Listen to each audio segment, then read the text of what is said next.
अस्सलामु वरहमतुल्लाहि वबरकातुहू। अल्हम्दुलिल्लाहि नहमदुहू नस्तईनुहु वनस्तगफिरुहु वनु'मिनु बिही वनतवक्कलु अलैहि वनऊज़ु बिल्लाहि मिन शुरूरि अंफुसिना व मिन सय्यिआति अअमालिना। मन यहदिल्लाहु फहुवल मुहतदी व मन युद्लिल फलन तजिद लहू वलिय्यन मुर्शिदा।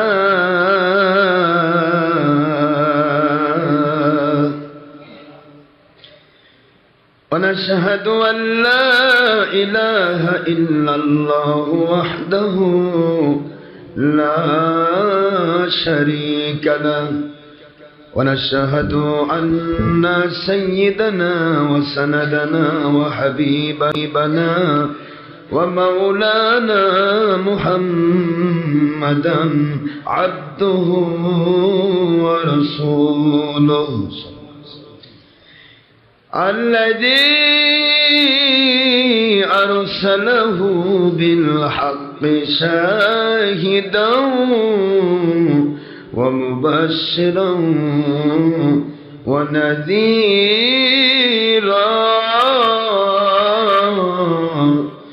वदाहियन इलल्लाहि बिइज़्निही वसिराजम मुनीरा। फ़क़द क़ाल अल्लाहु तआला फ़ी कलामिहिल मजीद व फ़ुरक़ानिहिल हमीद। अऊज़ु बिल्लाहि मिनश शैतानिर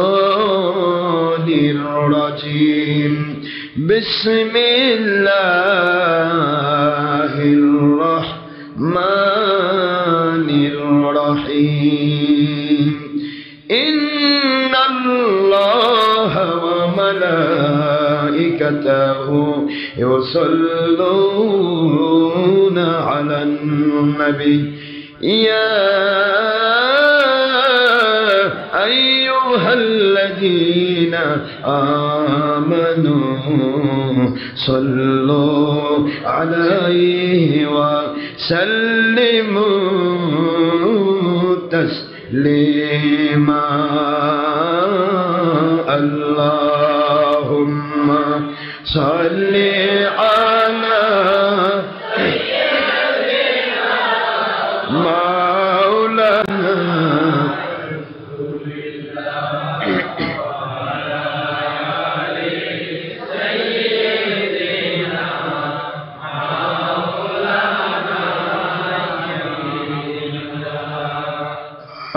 নবীজি স্বপ্নের মাঝে দিবেন বারবার দেখা।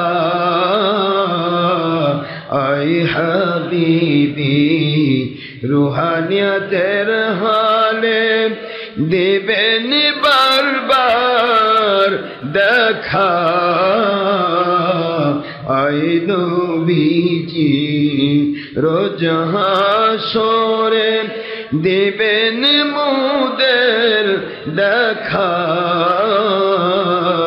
থাকিবে না কো বন্ধু স্বজন, থাকিবে না কো মা বাবা সন্তান, থাকিবে না কো দুনিয়ার সম্পদ। কাঁদেব যখন একা। আল্লাহুম্মা সাল্লি আলা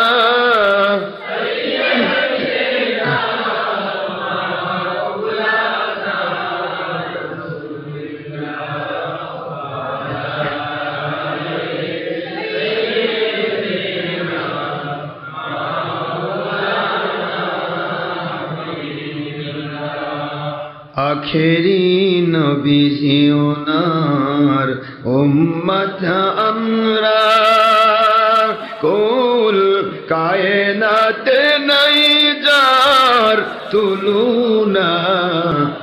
নবীজি উনার শানে মহব্বতন মিলিত ভাবে দরুদ পেশ করেন সকল ফেরেশতা ও স্বয়ং আল্লাহ রব্বুনা।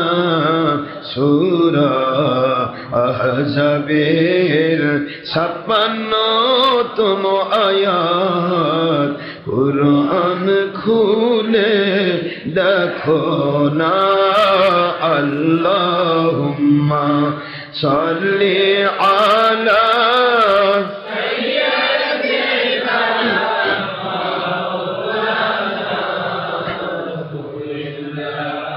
ওয়া আলা আলি সাইয়্যিদিনা।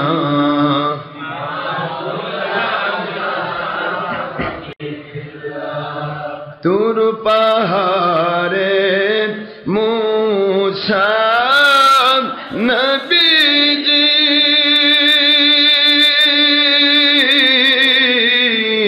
জুতা খুলে গণ্য হন আমার নূর নবীজি ওনার জুতা মুবারকের ধুলাই আল্লাহর আরশ ধন্য হয়। আল্লাহুম্মা সাইয়্যিদিনা মাওলানা রাসূলিল্লাহ ওয়া আলা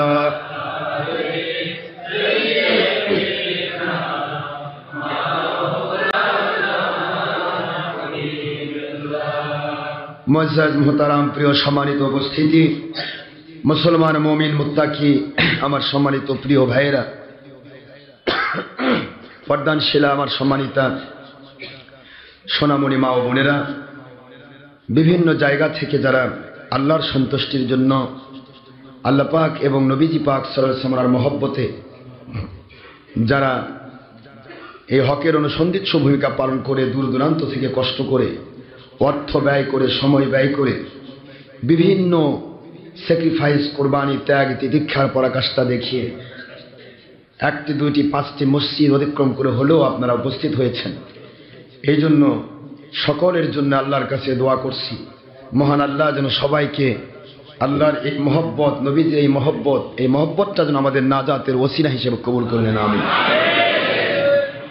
কারণ আমাদের গতানুগতিক কোনো পজিশন নেই, কোনো দল, ব্যক্তি, সত্তা, কোন রকমের দুনিয়াবিক কোনো স্বার্থ, দুনিয়াবিক কোনো চিন্তা চেতনা আমাদের ভিতরে নেই, ঠিক না বেঠি? আমাদের উদ্দেশ্য একটাই, কি করে সারা পৃথিবীর মানুষ সত্যিকার ইসলাম বুঝবে, কি করে আল্লাহ এবং নবী প্রেমে ইসলাম মানবে। দলের স্বার্থে, ব্যক্তি স্বার্থে, দুনিয়ার স্বার্থে যখন মানুষ নেশাগ্রস্ত হয়ে যায়, তখন ভালো আর মন্দ, আল্লাহ প্রেম, নবী প্রেম আর আল্লাহর দুশ্মনী, নবীর দুশ্মনী, দুটার মধ্যে পার্থক্য সূচনা করা তার জন্য কষ্টকর হয়ে যায়। আমরা চাই যে আল্লাহ এবং নবীর মহব্বতে যেন মানুষ ইসলাম মানে, তাহলে ওই মানুষের দ্বারা দেশের ক্ষতি হবে না, জাতির ক্ষতি হবে না, জঙ্গিপনা সন্ত্রাসীপনা হবে না, মানুষ খুন হবে না, ওই মানুষের দ্বারা মানুষের উপকার হবে, কিন্তু ক্ষতি হবে না, ঠিক না বেটা? আমরা উপকারী মানুষ তৈরি করতে চাই, যে মানুষগুলি তৈরি করেছিলেন আমাদের সরকারে দু আলম তাজদারে মদিনা সৈয়দুল মুরসালিন, ইমামুল মুরসালিন, খাতামুন নবীন, নূরি মুজাসসাম, হাবিবুল্লাহ, হায়াতুন নবী, আখিরি নবী, যার পরে কিয়ামত পর্যন্ত আর কোনো নবী রাসূল আসবেন না, সেই দয়ার নবী যেই মানুষগুলিকে তৈরি করেছিলেন শুধুমাত্র আল্লাহ এবং নবী প্রেমে ইসলাম মানার জন্য, দলের স্বার্থে নয়, ঠিক না বেটা? আমরা কিন্তু ওই সমস্ত মানুষকে আমরা টার্গেট ভিত্তিক আল্লাহ এবং নবী প্রেমিক বানাতে চাই, যাদের ভিতরে আল্লাহ এবং নবী প্রেমের বারুদ ভরানো আছে। পৃথিবীর যে প্রান্তে থাকেন, আপনি গ্রামে থাকেন, গঞ্জে থাকেন, মহল্লায় থাকেন, শহরে থাকেন, বন্দরে থাকেন, যেখানেই থাকেন, আপনার ভিতরে যে আল্লাহ এবং নবী প্রেমের মহব্বতের বারুদ ভরানো থাকে, বিশ্বাস করেন আমাদের একটি ওয়াজ, একটি সত্যের টার্গেটপূর্ণ ওয়াজ যদি আপনার কানে পৌঁছে যায়, আমি বিশ্বাস করি আপনার ভিতরে আমার নবী এবং আল্লাহ প্রেমের কি মহব্বতের বারুদটা জ্বলে উঠবে। আপনি বুঝতে পারবেন হক আর বাতিলের মধ্যে পার্থক্য। আমরা এখানে নতুন কোনো টার্গেট নেই আমাদের। আমি একটি কথা বারবার আপনাদের বলি, we have no objection about your matter, about your party, about your personality, job or business or other of your profession. আপনাদের কোনো বিষয় নিয়ে আমাদের অভিযোগ নেই। অভিযোগ একটি জায়গায়, আমরা যেন আল্লাহ এবং নবী প্রেমের ইসলামকে দুনিয়ার স্বার্থে, দলের স্বার্থে ব্যবহার করতে গিয়ে হারাম হালাল উল্টা পাল্টা করে না ফেলি। হারাম হালাল উল্টা পাল্টা করা যাবে না, যেখানে যা আছে সেখানে রাখে দেন। তাহলে আপনার ভুল যদি হয়েও যাও, একদিন তওবা করে ফিরে আসতে পারবেন। কিন্তু হারাম হালাল উল্টা পাল্টা করলে আপনি হাজার চেষ্টা করেন, আর নতুন করে সঠিক ইসলাম মানা সম্ভব হবে না। আমরা কি বলছি? শুকরিয়া কেন আল্লাহর করব? কারণ এখানে আপনি এসেছেন, বলুন তো, এই গরম, অনেক মসজিদ এসি আছে, এখানে এসি নয়, ওইসি মসজিদ ভেদ করে, বড় বড় মসজিদ ভেদ করে, কষ্ট করে, অর্থ ব্যয় করে এসেছেন। যাওয়ার সময় কি এক প্লেটের খাবার দেওয়া হবে? কি দেওয়া হবে? 10 টাকা করে হাদিয়া? ভাই যাচ্ছেন, একটু রিক্সা ভাড়া নিয়ে যান, এরকম কোনো ব্যবস্থা আছে? তাহলে এই যে মানুষগুলি আপনারা কষ্ট করে আসলেন, এর মূল, এর সত্যিকারের, এর মৌলিক দাবি একটাই, আপনারা আল্লাহ এবং নবী প্রেমে এসেছেন। আল্লাহর শুকরিয়া। আল্লাহ পাক বলেন, যারা আল্লাহ এবং নবী প্রেমে, আল্লাহর সন্তুষ্টির জন্য একটি ছোট্ট একটা আমল, ওই আমলটা হয়ে যায়, আল্লাহ বাড়াইতে বাড়াইতে এটাকে 1 গুণ 10 গুণ নয়, পাহাড় পরিমাণ বাড়াই ফেলে। আমরা ওই ধরনের মানুষ হতে চাই না? যেমন চাই কিনা? আলহামদুলিল্লাহ বলেন, দুরূদ সালাম পড়েন সাল্লাল্লাহু আলাইহি ওয়াসাল্লাম। আমরা এমন এক মানুষ তৈরি হতে চাই, যে মানুষের দ্বারা তার স্ত্রীর হক আদায় হবে, সন্তানের হক আদায় হবে, মা বাবার খেদমত হবে, দেশ জাতির উপকার হবে, হারাম থেকে মুক্ত থাকবে, নামাজ রোজা হজ জাকাত ফরজিয়াত ওয়াজিবাত সুন্নাতগুলো আদায় করবে, এবং দেশ জাতি ইসলামের ক্ষতির পক্ষে যাবে না, দেশ জাতি ইসলামের সত্যিকারের উপকারের পক্ষে কাজ করবে। এমন মানুষ হওয়া দরকার আছে কি? এমন মানুষ যতক্ষণ তৈরি না হবেন, ততক্ষণ কোরআন সুন্নাহর খেলাফত কায়েম হবে না। কারণ পাগের হাতে যদি কোনো কিছুর দায়িত্ব দেওয়া হয়, সে সব কিছু উলটপালট করে ফেলবে। ঠিক না ভাই বলেন? আসলে আল্লাহ প্রেমিক যারা হবে, আল্লাহ তাদের কাছে খেলাফতের দায়িত্বটা দান করবেন। আমরা সবাই সত্যিকারের দাওয়াত, সত্যিকারের বায়াত, জঙ্গি সন্ত্রাসীপনা মুক্ত, জুলুম মুক্ত জিহাদ, সত্যিকারের খেলাফত, এই খেলাফতের পক্ষে প্রত্যেকটা মুসলমানকে থাকতে হবে। আমাদের দোয়া রাখতে হবে বাংলাদেশের বিরোধী দল, সরকারি দল, আলিম ওলামা, সকল স্তরের মানুষ, প্রশাসনের সকল সেক্টরের মানুষকে আল্লাহ পাক আল্লাহ এবং নবী প্রেমে খেলাফতের পক্ষের সৈনিক হিসেবে কবুল করুন। সবাই বলুন আমিন। আল্লাহ রাব্বুল আলামিন বলেন, দুনিয়ার মুমিনেরা, মুসলমানেরা, পুরুষ হও মহিলা হও, জিন হও ইনসান হও, যুবক যুবতী, বৃদ্ধ বৃদ্ধা, তোমাদের টার্গেট যদি থাকে আল্লাহ এবং নবীর মহব্বতে ইসলাম মানবে, তোমার জানানি একটা জিনিস, তারপরেও আমি কুদরত থেকে তোমাদেরকে সঠিক ইসলামটা মানায় নেব। কিভাবে মানায় নেয়? গ্রামে গঞ্জে অনেক মানুষ আছে যারা কোরআন হাদিস বোঝে না। অনেক মানুষ আছে ছিল যাদের কোরআন হাদিসের জ্ঞান নেই, কিন্তু এমন আমল করে যা কোরআন হাদিসের সহি আমলগুলি করে ফেলে। কিভাবে করে? কারণ তারা একজন না একজন আল্লাহওয়ালার সোহবত পেয়েছে। ঠিক না ঠিক? সোনার সোহবতের তামাও সোনার দামে বিক্রি হয়ে যায়, হয় না? সোনার সাথে যখন কেউ খাদ মিশায়, যদিও চুরিয়ে যায়, খাদ মিশায় দিয়ে কি করেন? ওটা বোধহয় সোনার তামা বোধহয় আলাদা করে বিক্রি করে না? বিভাগের মধ্যে এতখানি খাদ আছে তামা, এতখানি সোনা, এটার দাম দিবেন না, এটার দাম দিবেন, এরকম নাকি? একসাথে বিক্রি হয়ে যায়। ধান, চিটা ধান একসাথে বিক্রি হয়ে যায়। আমার মালিক বলেন, আরে আমার কোন মাস সাদিকিন, আমার আল্লাহওয়ালা ওলি আউলিয়ার সাথে হয়ে যাও, আমি তোমাদেরকে একই জান্নাতে বিক্রি করবো। এরকম হওয়া দরকার আছে কিনা? এই ভাবধারা বুঝেছিলেন আপনার আমার নবীজির সাহাবী সিদ্দিক আকবর আবু বকর সিদ্দিক রাদিয়াল্লাহু তাআলা আনহু, ওমর ফারুক রাদিয়াল্লাহু তাআলা আনহু, ওসমান গনি জিন্নুরাইন রাদিয়াল্লাহু তাআলা আনহু, হযরতে আলী কাল্লামাল্লাহু ওয়াজহু রাদিয়াল্লাহু তাআলা আনহু, প্রত্যেকের জীবন চলার পথ আপনি যদি লক্ষ্য করেন দেখতে পাবেন তাদের জীবনটা সদা সর্বদা আমার নবীর জন্য দেওয়ার জন্য তা প্রস্তুত ছিলেন। আমরা যে হাদিস পড়ি, আমরা বুখারীর হাদিস বারবার পড়ি, আন আবি হুরায়রা রাদিয়াল্লাহু তাআলা আনহু ওয়া ফি রিওয়ায়াতিন উখরা আন আনাস বিন মালিক রাদিয়াল্লাহু তাআলা আনহু قال قال رسول الله صلى الله عليه وسلم لا يؤمن احدكم حتى اكون احب اليه من والده وولده والناس اجمعين متفق عليه وفي رواية أخرى في مسلم عن ماله وعن نفسه يوم كما قال رسول الله صلى الله عليه وسلم আল্লাহর বন্ধু বললেন দুনিয়ার মানুষেরা nobody can believe us until you must love me, that means Muhammad Rasulullah sallallahu alaihi wasallam, from your father and your mother and your sister and your brother and your son and your daughter and all other appropriate member and all other appropriate Muslim in this world and your life and your party, nobody can believe it. It's speaking of Rasul Pak sallallahu alaihi wasallam, Bukhari volume 1 at page number 7 and 71, Mishkat at page number 12 in Arabic medium. My Rasul Pak sallallahu alaihi wasallam is speaking. Allahর বন্ধু বললেন দুনিয়ার মুসলমান মুমিনেরা ততক্ষণ মুমিন হতে পারবে না যতক্ষণ পর্যন্ত তোমার মা বাবা ভাই বোন আপনজন এমনকি তোমার জীবনের চাইতেও বেশি ভালোবাসা আল্লাহর নবী মুহাম্মদ রাসূলুল্লাহ সাল্লাল্লাহু আলাইহি ওয়াসাল্লামকে বেশি ভালোবাসা দিতে না পারবে ততক্ষণ পর্যন্ত তোমরা মুমিন হতে পারবে না।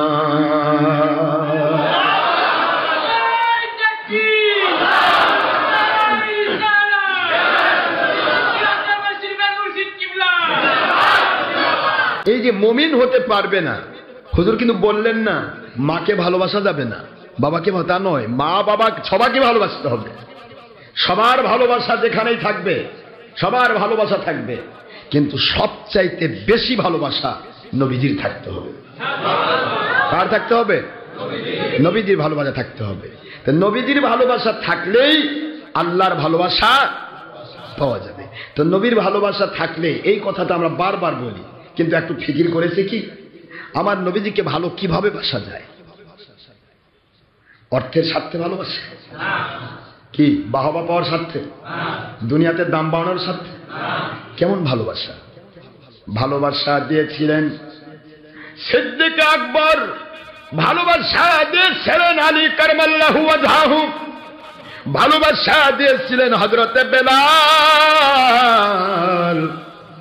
যেই বেলাল রাদিয়াল্লাহু তাআলা আনহু যখনই আমার নবীর ভালোবাসায় পাগল হয়ে গেলেন, উমাইয়া নিজের ক্রয়কৃত এমন একজন মালিক যার কাছে পরিপূর্ণ নিজেকে সুপর্দ করে দিয়েছিলেন বেলাল, টাকা পয়সার বিনিময়ে ক্রয় করে নাও উমাইয়া, সেই উমাইয়াকে পর্যন্ত বেলাল বলেন আপনার সকল দায়িত্ব পালন করতে গিয়া আমি সামান্যতম অবহেলা করব না, কিন্তু আপনার চাইতে বেশি ভালোবাসা আমার নবীর প্রতি আমার আছে। কার প্রতি আছে? নবীর প্রতি ভালোবাসা। উমাইয়া বলে তাই নাকি? আরে আমি তোমাকে কিনে নিয়েছি, সবকিছু তোমার সত্তা, মাথা থেকে পা পর্যন্ত পুরা সত্তা আমার, আর তুমি আমার চেয়ে বেশি নবী ভালোবাসো। শুরু হলো জুলুম, জুলুমের স্টিম রোলার শুরু হলো।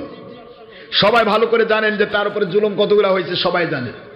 বেলাল রাদিয়াল্লাহু তাআলা আনহু একটি বারো কি নবী প্রেম ভুলে গেছে? আমাদের উপর জুলুম তো দূরের কথা, 2-4 টাকা যদি কম বেশি হয় তাহলে তো সত্য থেকে বিদায় হবো, কি ঠিক না? ঠিক আমাদের এরকম পজিশন না। আমার নবীকে কেমন ভালোবাসবেন আপনি? কি ভালোবাসা আপনি দেবেন? কি দিয়ে ভালোবাসা দেবেন? সারা জগৎ যদি নবীর জন্য দিয়ে দেন তবুও নবীর ভালোবাসার হক দাবি পূরণ হবে না। কারণ নবীর ভালোবাসার মানেই হলো ঈমান, আর ঈমান মানেই জান্নাত। সারা জগতের সব যদি কোটি কোটি বার বিক্রি করেন, আমার নবীজির মহব্বতে যে জান্নাত আমাদেরকে আল্লাহ দেবেন, ওই জান্নাতের একটা শিকের সামান্য অংশের দাম হবে না। নবীর জন্য কি দিবেন আপনি আমি? শুধু মানসিক পজিশনটা খেয়াল করতে হবে যে প্রত্যেকটা মুহূর্ত যেন নবী প্রেম আমার ভিতরে থাকে। আমি নামাজ পড়বো, আমি রোজা রাখবো, আমি হজ করবো, আমি জাকাত দেবো, ভালো কাজ করবো, মন্দ কাজ ছাড়বো, দেশ জাতি ইসলামের উপকার করব, ক্ষতি করব না। এগুলি সব কিছু একমাত্র আমার নবী প্রেমে। নবীজি করতে বলেছেন। নবীজি পাক সাল্লাল্লাহু আলাইহি সাল্লাম কারো ক্ষতি করতে নিষেধ করেছেন। তিনি আমাকে নামাজ পড়তে বলেছেন, রোজা রাখতে বলেছেন, হজ করতে বলেছেন, জাকাত দিতে বলেছেন, স্ত্রীর হক আদায় করতে বলেছেন, সন্তানের হক আদায় করতে বলেছেন, মা বাবার খেদমত করতে বলেছেন, ওস্তাদের হক আদায় করতে বলেছেন, ছাত্রের হক আদায় করতে বলেছেন। এগুলি আল্লাহর নবী করতে বলেছেন। আমার নবীকে আমি ভালোবাসি, যার কারণে আমি করতে বাধ্য। ঠিক না ঠিক তোরা বলেন? এই ভালোবাসি। হযরত বেলাল যেই মাত্র নবী প্রেম দেখাইলেন, খেয়াল করুন, উত্তপ্ত মরুভূমির উপরে বেলাল রাদিয়াল্লাহু তাআলা নূর উপরে যে জুলুম শুরু হয়ে গেল, মরুভূমির তপ্ত আগুনের মতো তপ্ত ওই বিশাল সারা মরুভূমি, যার বালুগুলি আগুনের মতো তপ্ত ছিল, বেলালকে মারতে মারতে মারতে মারতে গোটা শরীরটা রক্তে রক্তাক্ত করে ফেলে দেওয়া হলো। কিন্তু রক্তাক্ত করে যদি ছেড়ে দেওয়া হতো তবু তো একটা ব্যাপার হতো। কিন্তু বেলালকে উত্তপ্ত মরুভূমির উপরে বেলালকে শোয়ায় দিয়ে তার উপরে পাথর, পাহাড়ের পাথর নিয়ে সে বুকের উপর চাপিয়ে দেওয়া হলো। বুকের উপর যখন পাথর চাপিয়ে দেওয়া হলো, বেলালের শ্বাসরুদ্ধকর অবস্থা, কথা বলতে পারছেন না, কথা বলার মতো যেন সম্বিত তার হেরে গেছে। এখনই প্রাণবায়ুটা যেন বের হয়ে যাবে। একদিকে রক্তাক্ত শরীর, আরেকদিকে পাথর চাপা দেওয়া হয়েছে, নিচে বালুগুলি আগুনের মতো তপ্ত, পুরা শরীরটা রক্তাক্ত। এই ছিন্ন বিচ্ছিন্ন চামড়া ফাটা রক্তাক্ত শরীরটা উত্তপ্ত বালুর উপর যখন রয়ে গেছে, নিচ থেকে বালুগুলো তার তপ্ত শরীরের মধ্যে হিট দিচ্ছে, আর উপরে পাথর চাপিয়ে দেওয়া হয়েছে। বেলাল, এই মুহূর্তে বলো, তোমার কাছে ভালোবাসার মানুষ সবচাইতে বেশি কে? এখনো আল্লাহকে ভুলে যাও, এখনো নবীকে ভুলে যাও।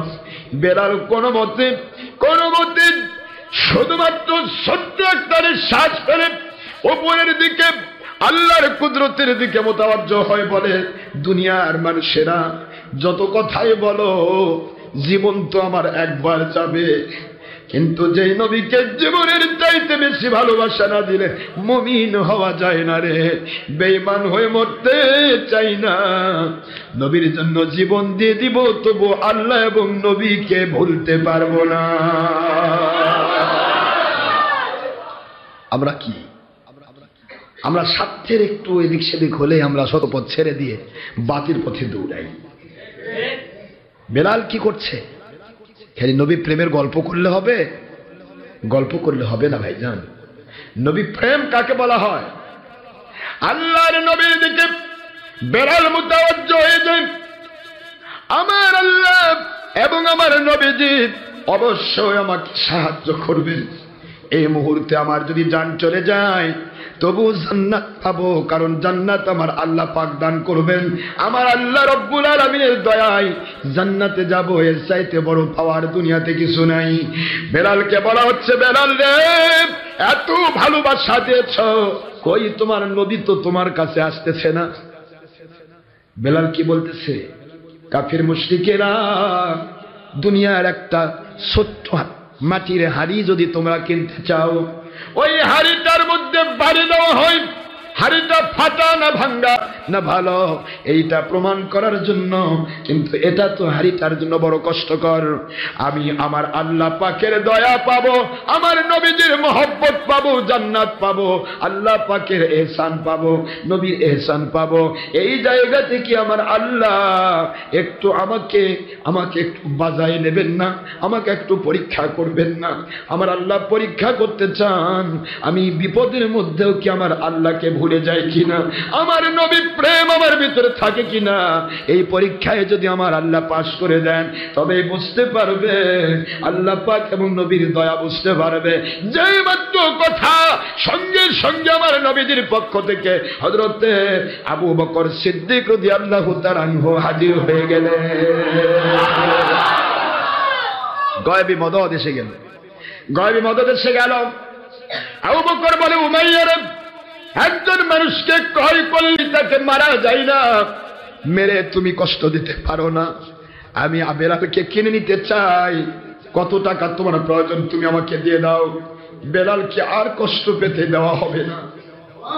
কে পাঠাইছে? আল্লাহ পাক। আল্লাহর হাবিবের পক্ষ থেকে গায়েবী মদদ নাজিল হয়ে যাচ্ছে। আপনি যদি একটু সামনের দিকে আগান মুসলমান, একটু যদি ধৈর্য ধারণ করেন, আমার আল্লাহ কুদরতি কোলে আপনাকে উঠায়া নেবে। ও আমার সোনামণি মা, ও আমার বোনেরা, যারা জোহর নামাজ পড়ে আমাদের সাথে আলোচনায় সম্পৃক্ত হয়েছেন, বিভিন্ন জায়গাতে ইন্টারনেট রেডিওতে, বিভিন্ন জায়গাতে পুরুষ মহিলা যারা দেশ বিদেশে আমাদের সাথে বসে আছেন, আল্লাহর জন্য আপনারা যারা একত্রিত হয়েছেন, বিশ্বাস করুন আল্লাহ পাক রব্বুল আলামিন এখনো গায়েবী মদদ নাজিল করবেন যদি আমরা একটু ধৈর্য ধারণ করি। একটু ধৈর্য ধরতে হবে। একটু যদি ধৈর্য না থাকে, একটা ছেলের পরীক্ষা দেওয়ার মতো এনার্জি যদি না থাকে, তাহলে সে কি করে গোল্ডেন ক্লাস পাবে? বুঝতে পারছেন না আমার কথা? একটা ছেলে পরীক্ষারই এনার্জি নাই, না পরীক্ষায় দিব, ও যতই লেখাপড়া করুক, দিন রাত 24 ঘন্টা লেখাপড়া করেছে, কিন্তু পরীক্ষা দেওয়ার এনার্জি নাই, বলুন তো এই ছেলেটা গোল্ডেন ক্লাস পাবে না? এ প্লাস কি এ মাইনাস কি পাবে? পড়ছে তো সারাদিন, গোটা বৎসর ধরে লেখাপড়া করেছে, পরিশ্রম করেছে, শ্রম দিয়েছে, বাবার অর্থ ব্যয় করেছে, সময় ব্যয় করেছে, সব করেছে, পরীক্ষা দেওয়ার এনার্জি নেই। বলুন এই ছেলে পাস করবে না? পাস করবে। ফয়েকার ল গোল্ডেন পাস ফেল। এত লেখাপড়া করলো, পরীক্ষার এনার্জি না থাকে কেন সে ফেল করলো? আমার আল্লাহ বোঝাচ্ছে তুমি সবই করতেছো, সবই করছো তুমি, কিন্তু আমার এবং আমার নবী প্রেমে একটু পরীক্ষা দিবা না, তাহলে তো তোমার মর্যাদা বাড়বে না। মর্যাদা বাড়াতে হবে কি, ঠিক না? ঠিক। আমার আল্লাহ রাব্বুল আলামিন বলেন, ওয়া কানা হাক্কান আলাইনা নাসরুল মুমিনিন।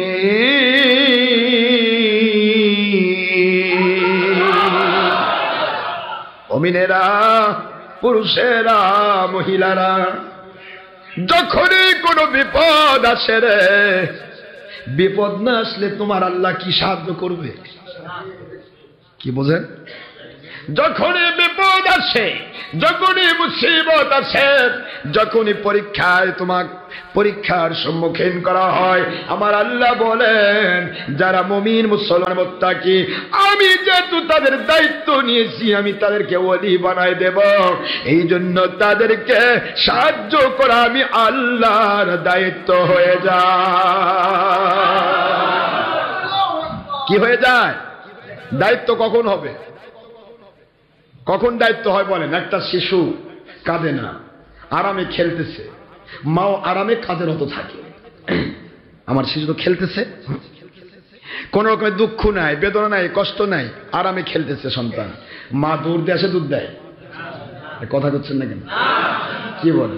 সন্তান এই সময় খেলতেছে, এই সময় যাবতীয় কামগুলা করিনি, কি ব্যস্ত থাকে তার নিজের কাজে, শিশুর দিকে আর তাকায় না, ও খেলুক। একটু যদি ব্যথা পায়, একটু যদি দুঃখ পায়, একটু যদি পিপিলিকা কামড় দেয়, একটু যদি গরম লাগে, একটু যদি ঠান্ডা লাগে, মুহূর্তের মধ্যে সন্তান মা বলে কেঁদে ওঠে। মায়ের যত দূর পর্যন্ত কাজ থাক না কেন, পাগলের মতো দৌড় দিয়ে সন্তানের কাছে চলে যায়। ঠিক না? ঠিক বলেন? আমার সন্তানের কোনো বিপদ হয়েছে, আমার সন্তানের কোনো কষ্ট হয়েছে, দৌড় দিয়ে মা চলে আসে। মুহূর্তের মধ্যে সন্তানের কান্না বন্ধ করার জন্য মা দুঃখিনী, সন্তানের সবচাইতে প্রিয় খাবার স্তনবিন্দু তো তার মুখে দিয়ে দেয়, সন্তান আরামে আবার ঘুমিয়ে যায়। আমার মালিক বলেন, যখন তুমি দুনিয়াকে নিজের জন্য পাথেয় বানিয়েছ, শান্তির কারণ বানিয়েছ, তুমি কখনোই কষ্টে নেই, একটু কষ্ট তোমার অনুভব করছে না। এই মুহূর্তে আমার কুদরতি সাহায্য তোমার কাছে কি যাবে? একটু টুটা ফাটা, একটু সমস্যা, একটু বিপদ, একটু মুসিবত, একটু রোগ ব্যাধি যদি তোমার হয়, আমাকে ডাক দাও বান্দা, আমি 70 বার জবাব দেই, আমি তোমার পাশে হাজির রয়েছি। আমার কুদরতি কোলের ভিতরে তোমাদেরকে উঠায় নেব। আর তোমরা যদি ধৈর্য ধারণ করো, প্রত্যেকটা আমল তোমাদেরকে এত বেশি আমি মর্যাদা দান করব। ইন্নামা ইউওয়াফাস সাবিরুনা আজরাহুম বিগাইরি হিসাব।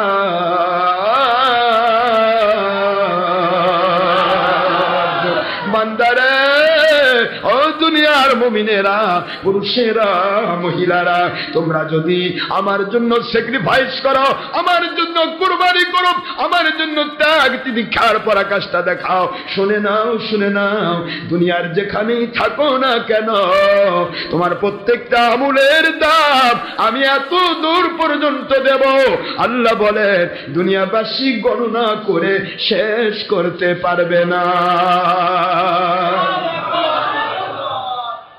মালিকের দিকে মোতাবজ্জহ হতে হবে, একটু হলেও স্যাক্রিফাইস করতে হবে, ঠিক না বাচ্চা? বেলাল রাদিয়াল্লাহু তাআলা আনহুর সাহায্য চলে আসলো। উমাইয়া বলে বেলালের যা দাম তার ডাবল দাম সে হাঁকিয়ে দিল। হযরত আবু বকর দিতাম পুরা দাম দিয়া বেলালকে ক্রয় করে নিলেন। আমার নবী বললেন, বেলাল, আল্লাহ এবং নবীর জন্য যারা কুরবানি করে রে, স্যাক্রিফাইস করে, আল্লাহ এবং নবী প্রেমে যাদের জীবন চলার পথে বাধার সৃষ্টি হয়, আমি আল্লাহর নবী মৃত্যু পর্যন্ত তোমাকে মুয়াজ্জিনুন নবী ঘোষণা দিলাম। কি নবী? কে মুয়াজ্জিন? মুয়াজ্জিন কি মসজিদে নববীর? মুয়াজ্জিন মসজিদের না, মুয়াজ্জিনুন নবী, আমার নবীজির মুয়াজ্জিন। একটু জোরে বলবেন না সুবহানাল্লাহ? বেলালের পাওয়ার বাড়লো না কমলো? জোরে বলুন। কেমন বাড়া বাড়লো? কেমন বাড়া বাড়ছে? বেলাল রাদিয়াল্লাহু তাআলা আনহু এমন এক পর্যায়ের মানুষ ছিলেন, কেউ তাকে জাহিলিয়াতের যুগে কেউ তাকে ভালোবাসতো না। কালা, কুৎসিত, কদা চেহারাটা ছিল একেবারে কমপ্লিটলি অসুন্দর। এই অসুন্দর মানুষটাকে জাহিলিয়াতের যুগে কেউ ভালো, আমার মালিক তাকে কোথায় তুললেন? সুবহানাল্লাহ পড়বেন না জোরে? বেলালকে কোথায় তুললেন? কারণ হলো বেলালের জীবনে স্যাক্রিফাইস আছে, কোরবানি আছে। বেলালের মর্যাদা এত দূর বাড়িয়ে দিয়েছেন। মহা সুন্দর নবীজির সাহাবায়ে কেরামের মধ্যে সবাই তো সুন্দর, তার মধ্যে সবচাইতে সুন্দর একজন ব্যক্তি ছিলেন, নাম তার আবু জার গিফারি রাদিয়াল্লাহু তাআলা আনহু। অনেক বড় মাপের সৌন্দর্য তার ছিল, যে তাকাতো সে তার চক্ষু ফেরাতো না, এত সুন্দর ছিল। হঠাৎ করে কোন একটা কারণে বেলালের সাথে তার একটা দ্বিমত হলো।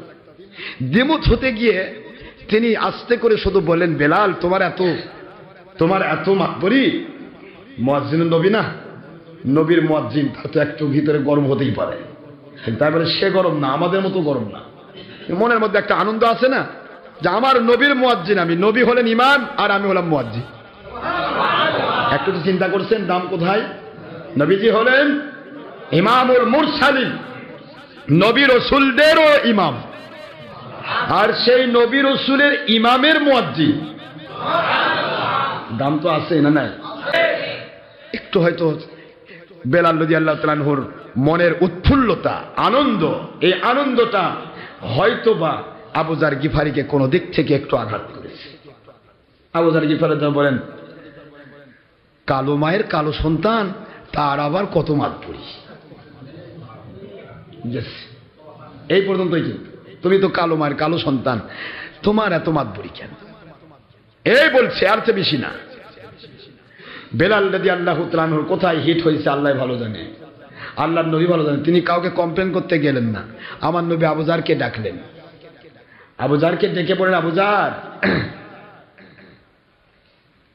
জাহেলিয়াতের আবু জার, তুমি জাহেলিয়াতের সেই সুরতের আবু জার, যতই সুন্দর তুমি হও না কেন, জাহেলিয়াতের থেকে শুধু ইসলামের সুরতটা তুমি পাল্টাইছ, কিন্তু জাহেলিয়াতের সেই কদাকার তোমার অন্তরের সুরতটা এখনো পাল্টাই নাই। নবীজির ভাষা দেখছেন? জাহেলিয়াতের যুগের আবু জার সেই সময়ের সুরতটা শুধু পাল্টালে চলবে না, বরং তোমার অন্তরের সুরতটাও পাল্টাতে হবে। একটি মুহূর্ত জানো একজন সাহাবীর দ্বারা আরেকজন সাহাবী হিত না পায়, কষ্ট না পায়, এইটার দিকে খেয়াল করতে হবে, না হলে জাহেলিয়াতের সুরতি তোমার ভিতরে রয়ে গেছে।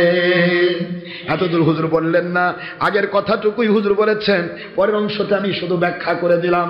এইটুকু বলার পর আবু জাহেল রাদিয়াল্লাহু তাআলা আনহু এত দূর পর্যন্ত তিনি আশ্চর্য হয়ে গেলেন, আমার নবীজি এত দূর পর্যন্ত মুয়াজ্জিনুন নবী বেলালকে কবুল করেছেন, সুতরাং তিনি কেন কারো সাথেই তো এমন কথা বলার সুযোগ নেই। উনি এমন ভাবে মসজিদে নববীর বারান্দায় শুয়ে পড়লেন। আল্লাহর কসম, আমার নবীর অসন্তুষ্টি তো আল্লাহর অসন্তুষ্টি, নবীর মহব্বত তো আল্লাহর মহব্বত।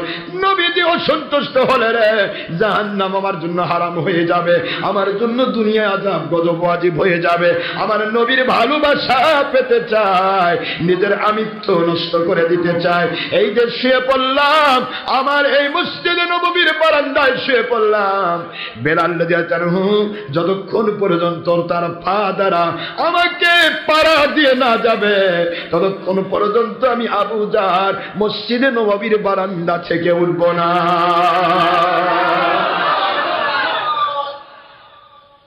স্যাক্রিফাইসের মূল্য দেওয়া হচ্ছে বেলালকে। কাকে জোরে বলুন? বেলাল রাদিয়াল্লাহু তাআলা আনহু এতদূর মর্যাদা পেয়েছিলেন কারণ তিনি স্যাক্রিফাইস করেছেন, আল্লাহ পাক তাকে দিয়েছেন।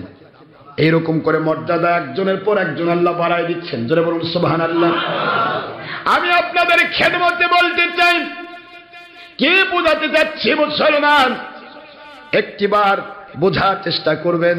আমার নবীজি বলেন, আমাদের সাথে যারা ব্যবসা করে তাদের দুনিয়াতেও লস নাই, আখিরাতেও লস নাই, লাভ আর লাভ। হাতি মরলেও লাখ, বাঁচলেও লাখ। হ্যাঁ, বাঁচতে তো কলা গাছ খাবার দেওয়া লাগে, আর মরলে ওর হাড্ডিগুলা বেচলে লাখ টাকা হয়ে যায়। এই কথা কি বুঝতে পেরেছেন? তো ইমানদারের পজিশন দুনিয়াতে, সে পুরুষ হোক, মহিলা হোক, জিন হোক, ইনসান হোক, যুবক যুবতী, বৃদ্ধ বৃদ্ধা, ছাত্রছাত্রী, বিরোধী দল, সরকারি দল, প্রশাসন, সাধারণ মানুষ, যে কেউ হোক, সে ব্যক্তি যদি আমার আল্লাহ এবং নবীর জন্য স্যাক্রিফাইস করে, বিশ্বাস করুন তাকে আল্লাহ পাক মর্যাদাবান করবেন, এতে কোনো সন্দেহের অবকাশ নেই। সন্দেহের অবকাশ, মর্যাদা আল্লাহ দেবেন। কিরকম মর্যাদা দিয়েছিলেন? কি মর্যাদা আল্লাহ দেন? দুনিয়ার সম্পদের ব্যাপারে চিন্তা করেন। আজকে আমরা ঈদে মিলাদুন নবীর জন্য অর্থ ব্যয় করি, মিলাদ কিয়ামের অর্থ ব্যয় করি, বাতিল 72 ফেরকার হাব্বা জুব্বালা বেমানেরা বলে তা অপচয়। আরে নবীর প্রেমের জীবন দেওয়া প্রয়োজন, বোধে ফরজ। জীবনের চাইতে সম্পদের দাম বেশি নয়। যার জন্য জীবন দেওয়া ঈমান, যে নবীকে জীবনের চাইতে বেশি ভালোবাসা দেওয়া ঈমান, সে নবীর জন্য অর্থ ব্যয় করলে বলে অপচয় হয়? অপচয় হয় নাকি? নবী প্রেমে অর্থ ব্যয় করা এটাই মুমিনের দাবি, এটাই আল্লাহর দাবি না? মুসলমান, এই জায়গাতে বুঝতে চেষ্টা করেন না, শুধুমাত্র আমরা নিজেদের স্বার্থ নিয়ে ব্যস্ত থাকি। হযরতে নবী বিন সুলাইমান রহমতুল্লাহি আলাইহি অনেক বড় মাপের একজন আল্লাহর ওলি ছিলেন, অনেক বড় মাপের ওলি। সে আল্লাহর ওলি, তিনি হজের জন্য নিয়ত করেন। বোঝার চেষ্টা করেন, আমি বোঝাতে চাচ্ছি যে আমলের চাইতে নবী প্রেমের মূল্য বেশি। আমল তো করবেনই, নামাজ পড়বেন, রোজা রাখবেন, হজ করবেন, যাকাত দেবেন, সব করবেন, সব ঠিক আছে, কিন্তু তারপরেও যে কোনো আমল করেন, ওই আমল আর নবী প্রেম দুটা যদি এক জায়গায় করা হয়, আপনি কোন দিকে যাবেন? যদি মনে করেন যে নবী প্রেমই বাদ দিব, আমলটা করব, তাহলে ভুল হবে। নবী প্রেম আগে দেখাতে হবে, তারপর আমল আপনি সারাদিন করতে পারবেন। কথা কি বোঝা গেছে?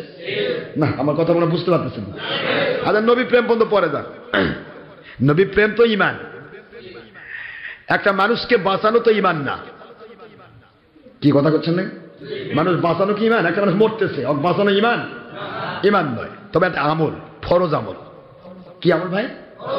জীবন বাঁচানো কি? জীবন বাঁচানোর চেষ্টা করা কি?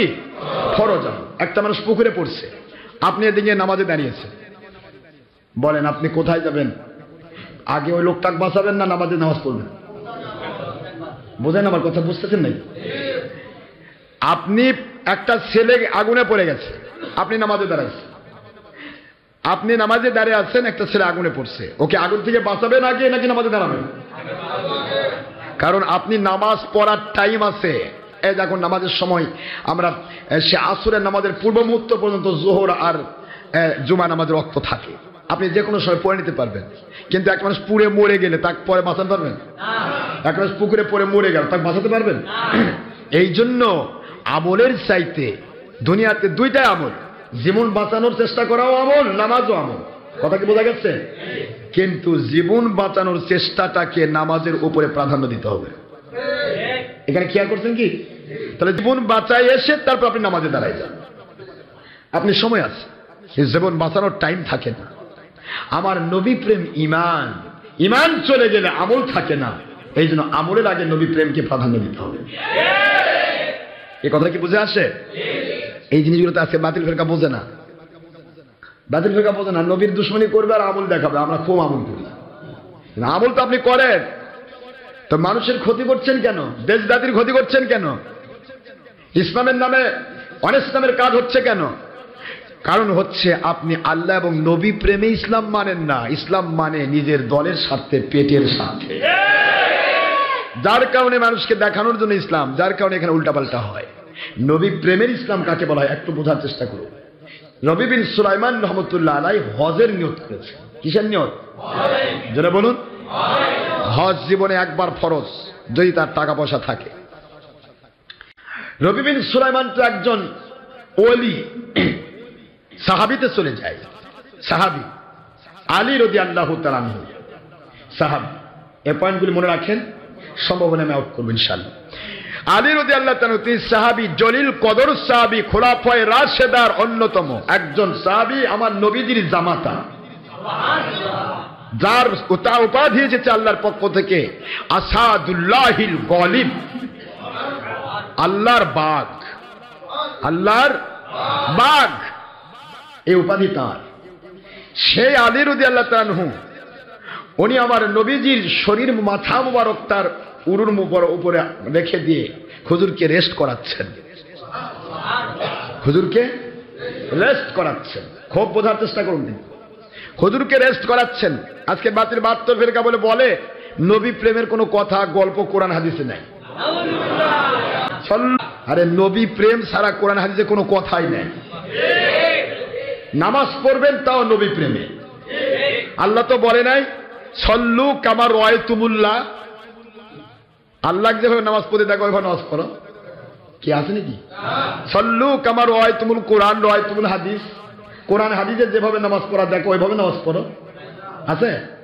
সল্লু কামা কামা আমার আল্লাহ, যেভাবে আল্লাহ নামাজ পড়তে আদেশ করেছেন সেভাবে পড়ো। আল্লাহর নবী বলেন সল্লু কামা রাআইতুমুনি উসাল্লি,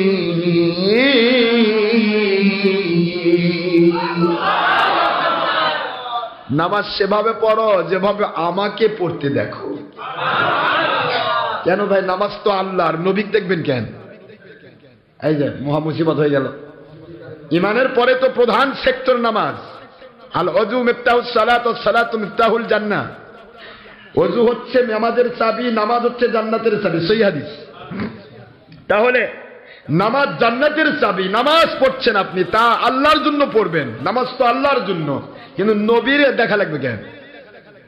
নবী পাক সাল্লাল্লাহু আলাইহি ওয়াসাল্লাম কেন নামাজের মধ্যে আসতেছে? কেন নামাজের ভিতরে নবীর উপর আসসালামু আলাইকুম আছে নাকি? আসসালামু আলাইকা আইয়ুহান নবী ওয়া রাহমাতুল্লাহি ওয়া বারাকাতুহু আছে? কেন কেন সালাম দিবেন আপনি নবীকে? নামাজের মধ্যে তো সালাম দেওয়া জায়েজ নাই, নামাজের মধ্যে সালাম দেওয়া তো জায়েজ নাই। কেউ সালাম দিলে পরিষ্কার সকল হাদিসের কিতাব, সকল কিতাব এক, নামাজের মধ্যে কেউ কাউকে সালাম জবাব দিলে নামাজ বাতিল হয়ে যাবে। কথা বুঝতেছেন নাকি আপনারা? তাহলে আপনি কেমনে নবীকে সালাম দিচ্ছেন, ব্যাপারটা কি? আমার আল্লাহ বলে নামাজ পড়বি ঠিক আছে, আমার নবী সারা নামাজ হবে না।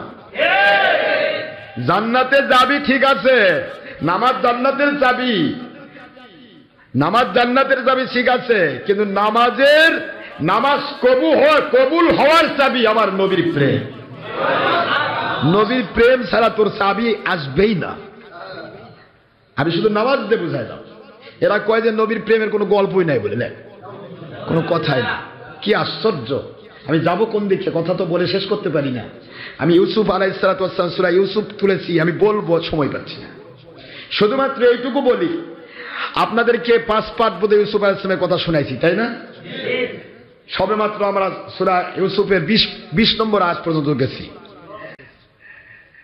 20 নম্বর আয়াত পর্যন্ত গেছি। আর অনেকগুলো আয়াত আছে না, ওগুলো তো বলতে হবে। তো আমি যেটা বলছি, নামাজের মতো একটি জায়গা, সেখানেও আমার আল্লাহ আমার নবীকে ছাড়েন। আর আপনি বলতেছেন কোরআন হাদিসে কোথাও নেই। কি নামাজ কি কোরআনে নেই নাকি? নামাজ কি কোরআনে নাই না, হাদিসে নাই? তাহলে কোরআন হাদিসে আমার নবীর প্রেমের গল্প নাই, এই কথা কে বলে? এর বাতিল ফেরকারা ওয়াজ করে মাথার টুপি দিয়া। আমি আপনাদের খেদমতে বলছি, নবী প্রেম ছাড়া কিছুই নেই, যা সব কিছু নবী প্রেম। কার প্রেম? আমি একটি কথায় আপনাদের বোঝাতে চাই, নবীজি পাক সাল্লাল্লাহু আলাইহি সাল্লাম, ওনার মাধ্যম দিয়ে আপনাকে ইসলাম মানতে হবে, আর কোনো মাধ্যম নেই। ওনার মাধ্যম, আর ওনার মাধ্যম হচ্ছে আল্লাহর ওলি। ওলি আউলিয়া ছাড়া নবী প্রেম পাওয়া, আরে জোরে বলেন, পাওয়া। নবীজির গোলামের, নবীজির আশিকের কোনো চিন্তা নাই। চল নবীজির জান্নাতে মদিনাতে যাই, চল নবীজির জান্নাতে মদিনাতে যাই। কে কে যাবি মুসলিম আয়, মদিনাতে কান্দেন নবী উম্মতের মায়া। দিন রজনী কান্দেন তিনি, দিন রজনী কান্দেন তিনি, শুয়ে মদিনায়। চল নবীজির জান্নাতে মদিনাতে যাই, চল নবীজির জান্নাতে মদিনাতে যাই। কে কে গোলাম হবি আয়, ওলির গোলাম হইলে তারা নবীর গোলাম হয়। নবীর গোলাম হইলে তারা আল্লাহর গোলাম হয়। সূরা নিসার 59 আয়াতে বলছেন আমার আল্লাহ পাকে, বুখারী শরীফের সহিহ হাদিসে বলছেন আমার নবী পাকে, ওলির গোলাম হইলে তারা নবীর গোলাম হয়। নবীর গোলাম হইলে তারা আল্লাহর গোলাম হয়। ওলির ভালোবাসা পাইলে নবী পাওয়া যায়, নবীর ভালোবাসা পাইলে আল্লাহ পাওয়া যায়। ঠিক না ব্যাঠি?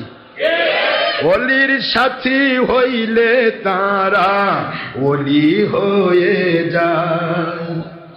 নবীর দুশ্মনের সাথী হইলে তারা নবীর দুশ্মন হয়। চল নবীজি জান্নাতে মদিনাতে যাই, চল নবীজি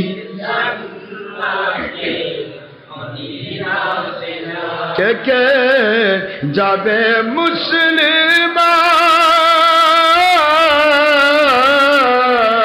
মদিনাতে কান্দেন নবী উম্মতের মায়া। দিন রজনী কান্দেন তিনি, দিন রজনী কান্দেন তিনি, শুয়ে রওয়া যায়। চল নবীজি জান্নাতে মদিনাতে যাই, চল নবীজি জান্নাতে মদিনাতে যাই।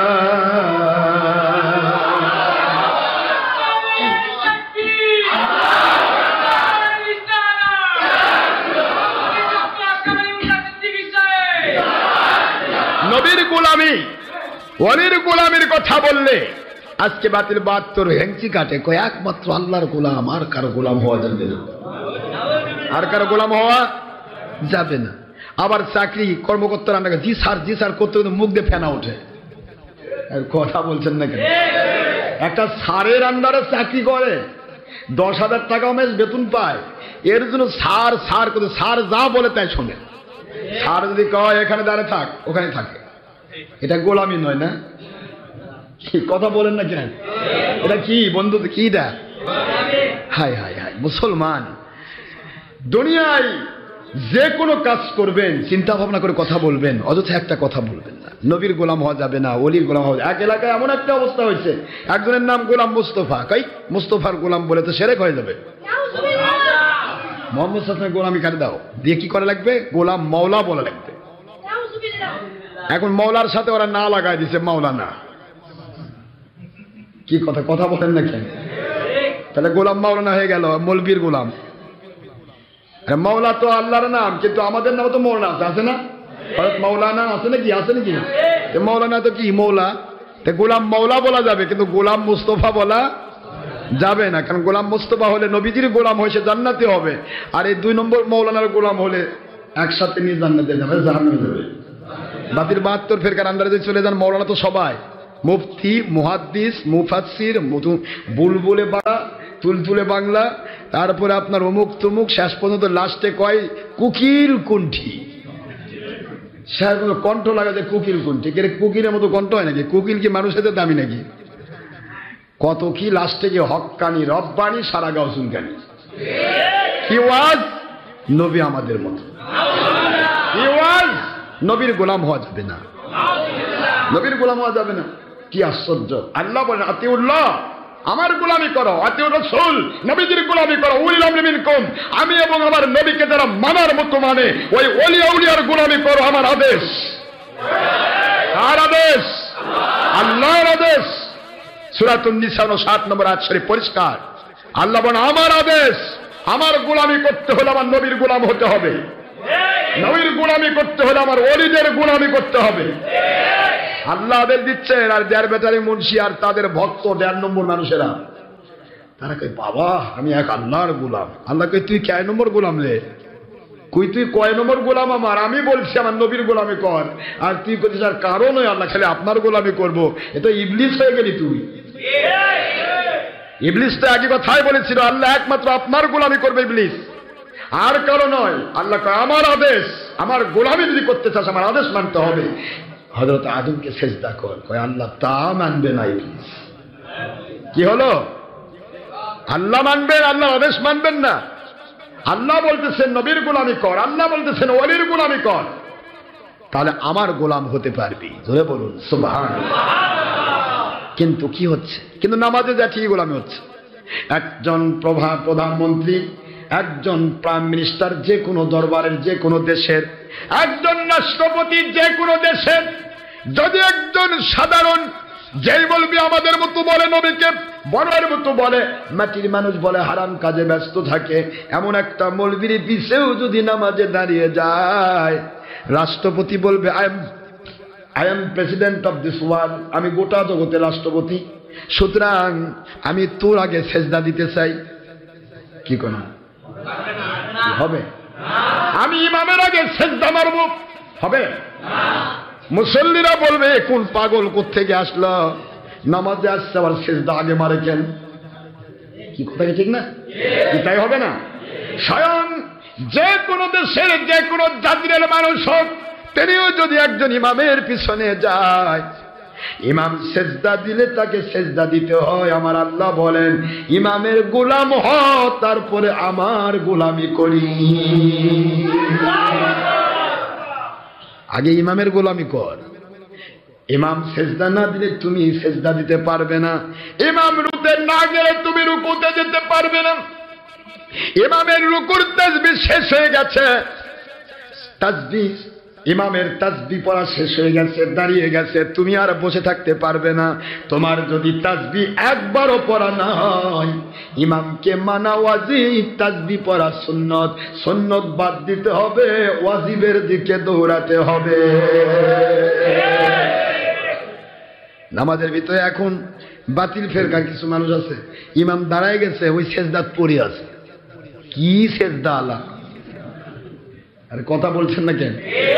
টানে ধরে সেজদা দেয়, দিয়ে ওই পড়ে আছে, ইমাম দ্বারা আলহামদুলিল্লাহ পড়া শুরু করছে, ওই সেজদাতে আছে। আছে না এরকম? কি সেজদা আলা? সেজদার তাসবিহ করা ফরজ, ওয়াজিব, নফল, মুস্তাহাব, সুন্নাত। সেজদার মধ্যে তাসবিহ পরিমাণ সেজদার মধ্যে থাকা, এটা ফরজ। সেজদা দেওয়া কি ফরজ, তাসবিহ পড়ান মুস্তাহাব, সুন্নাত। মনে থাকবে তো? এখন তাসবিহ পড়তেছেন মুস্তাহাব, আর ইমাম দাঁড়ায় গেছে, তার ফলো নাই, ওয়াজিব তরক করে বসে আছেন তাসবিহর মধ্যে। কি নামাজ? হ্যাঁ, ইমাম সালাম ফিরে বলছে আসসালামু আলাইকুম রাহমাতুল্লাহ, আসসালামু আলাইকুম রাহমাতুল্লাহ, উনি পড়তেইছে। এরকম লোক আছে না নাই? আরে কথা বলেন, আছে না নাই? উনি কি পড়তেছে? ইমাম তো পড়ে ফেলছে। আপনার পড়া হোক আর না হোক, আপনাকে ইমামকে ফলো করার জন্য ইমামের সাথে সালাম মারতে হবে। আপনার পড়ার অপেক্ষা আল্লাহ করবে না। আল্লাহ আপনার প্রতিনিধি বানাই নাই। এই মসজিদ, ওই যে ইমামের পিছনে নামাজ পড়ছেন, ওখানকার প্রতিনিধি আল্লাহ, আল্লাহর প্রতিনিধি ইমাম। ইমামের গল্প আল্লাহ শুনতে চান, তোমার গল্প শুনতে চায় না। এমনি ইমাম নিবেন। এই জন্য আল্লাহ বলছেন ইয়াউমা নাদউ কুল্লা উনাসিম বিইমামিহিম, কিয়ামতের দিন আমি তোমাদের সবাইকে ডাকবো তোমাদের ইমামের নাম ধরে। ইমামের গুরুত্ব এত, যার কারণে 22 নম্বর মুন্সি পিছে হবে না। এটা আল্লাহ চেনে না, নবী চেনে না, আল্লাহ এবং রাসূলের দুশমনী করে, এটা তো ইমামই না, এটা ইমানই নাই। ইমান না থাকলে, ওযু না থাকলে তার পিছনে নামাজ হয় না, ইমান না থাকলে তার পিছনে নামাজ হয় কি করে? এই উসুলটা মনে রাখতে হবে। এই জন্য আপনি যেখানেই যান, মসজিদ তরক করবেন না, মসজিদে নামাজ পড়বেন, ইমামের পিছনেই দাঁড়াবেন। কিন্তু যদি জানেন এটা বাতিল, 72 ইমাম, নবীকে আমাদের মতো কয়, বড় ভাইয়ের মতো কয়, মাটির মানুষ কয়, মিলাদের দুশমনী করে, বুঝবেন যে ইমান নাই। এই বেঈমানের পিছে ইক্তেদায় তুবি হাজার ইমাম পড়া যাবে না। ইক্তেদায় তুবি হাজার ইমাম না পড়ে দাঁড়িয়ে যাবেন। নামাজ জামাত, যেহেতু জামাতের মধ্যে অনেক আলেম থাকতে পারে, ওলিয়া উলিয়া থাকতে পারে, তাদের মুহব্বতে পুরা জামাতের সওয়াব আপনি পেয়ে যাবেন, কিন্তু আপনার নামাজ বাতিল হবে না, ইমামকে ফলো করা যাবে না। কথা কি বোঝা গেছে? এটা মনে রাখতে হবে। আমরা যেখানে যাব চিন্তা ভাবনা করে কাজ করব। ইমামের গোলামি করার মধ্য দিয়ে যদি আল্লাহর নামাজ আদায় করতে হয়, আমার আল্লাহ বলেন ওলিয়া উলিয়ার গোলামির মধ্য দিয়ে আমার নবীকে পেতে হয়, নবীর গোলামির মধ্য দিয়ে আমি আল্লাহকে পেতে হয়। বুঝে আসে এগুলি? বুঝে আসতেছে না। দুনিয়াতে একটা জিনিস খেয়াল করতে হবে, আল্লাহর নবীর প্রেম ভালোবাসার কাছে দুনিয়ার মানুষের সকল জায়গাতে প্রাধান্য একটাই থাকবে, নবী প্রেম যেখানে ওটাকে প্রাধান্য দিব। নামাজ আর নবী প্রেম এক জায়গায় হয়ে গেছে, নামাজ আগে ছেড়ে দেব, নবী প্রেম আগে কমপ্লিট করব, এরপরে নামাজে দাঁড়ায় যাব।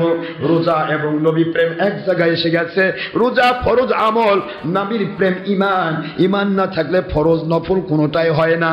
এই জন্য রোজা আগে ছাড়বো, নবী প্রেম আগে ধরবো, নবী প্রেম ধরে নিয়ে তারপরে রোজা রাখবো। চিৎকার দিয়ে বলুন সুবহানাল্লাহ। হক দাঁড়িয়ে গেছে, আমার নবী প্রেম দাঁড়িয়ে গেছে।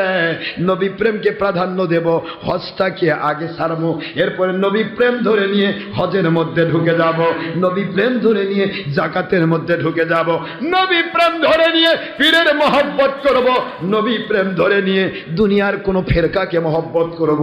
নবী প্রেম নাই, ও ফেরকা আমার দরকার নাই। নবী প্রেম নাই, অমন নুরানি চেহারার পীর সাহেব আমার দরকার নাই। নবী প্রেম আছে, একটা কালো কুৎসিত পীরকে আমি মেনে নেব, কিন্তু নবীর দুশ্মন নুরানি চেহারা মানুষ, কেবল ফেরেশতা আসমান থেকে নামছে এমন চেহারা হলেও মানা যাবে না, তাকে মানা যাবে না। আমার মালিক বলেছেন মানা যাবে না, আমি কোত্থেকে মানবো? ঠিক না ব্যাঠিক? ওয়ালা তুতি, এই কথাটা আমার, ডোন্ট ওবে দেম, ওয়ালা তুতি মান আগফালনা কলবাহু আন যিকরিনা ওয়াত্তাবা হাওয়া। সূরাতুল কাহফের 28 নম্বর আয়াতের শেষাংশ।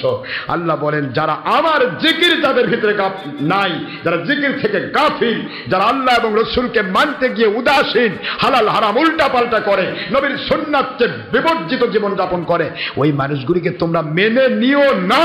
সুবহানাল্লাহ পড়বেন না জোরে? কথা কি আমার না আল্লাহর? তাহলে আল্লাহর আদেশ মানা কি ফরজ না নফল? এই জন্যই আল্লাহর আদেশ মানতে হবে। একই আল্লাহ আদেশ করতেছেন আমার ওলিদেরকে মেনে নাও, একই আল্লাহ আদেশ করতেছেন যাদের ভিতরে আল্লাহর জিকির নেই তাদেরকে মানা যাবে না। ভাইজান আমার, বোঝার চেষ্টা করুন। রেখে আসলাম হযরত আলী, মনে আছে? আলী রাদিয়াল্লাহু তাআলা আনহু, আমার নবীজির মাথা মুবারক কোথায় রেখেছেন? উরু মুবারকের উপরে খেয়ে হুজুর একটু রেস্ট করতেছেন। জিহাদের ময়দান থেকে ফেরার পরে আল্লাহর বন্ধু উরু মুবারকের উপর এমন ভাবে মাথা দিয়ে রেস্ট করতেছেন, রেস্টের প্রশ্ন নয়, দুনিয়ার মানুষকে নবী প্রেম দেখানোর প্রশ্ন। চলে আসলো আসরের নামাজ। কিসের নামাজ? আলী রাদিয়াল্লাহু তাআলা চিন্তা করেন, আসরের নামাজ আসলো, বিবেককে জিজ্ঞাসা করছে কোনটা করব? বিবেক কয় নবী প্রেম ঈমান, আসরের নামাজ আমল। সুবহানাল্লাহ বলেন না জোরে? ঈমান নষ্ট করতে পারবো না আমলের জন্য, ঈমান রক্ষা করে আমি আমল করব। যিনি আমাকে নামাজ শিক্ষা দিয়েছেন তিনি রেস্ট করতেছেন আমার উরুর উপরে। মায়ের চাইতে মাসির দরদ বেশি নয়, ইমানের চাইতে আমলের দরদ বেশি নয়।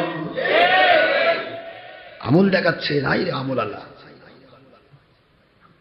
আলী রাদিয়াল্লাহু তাআলা চিন্তা করে, নামাজ যা হবে হবে, আমার নবী প্রেম, নবীর কে প্রেম মানে নবী কি গুতা মেরে তুলে দেওয়া?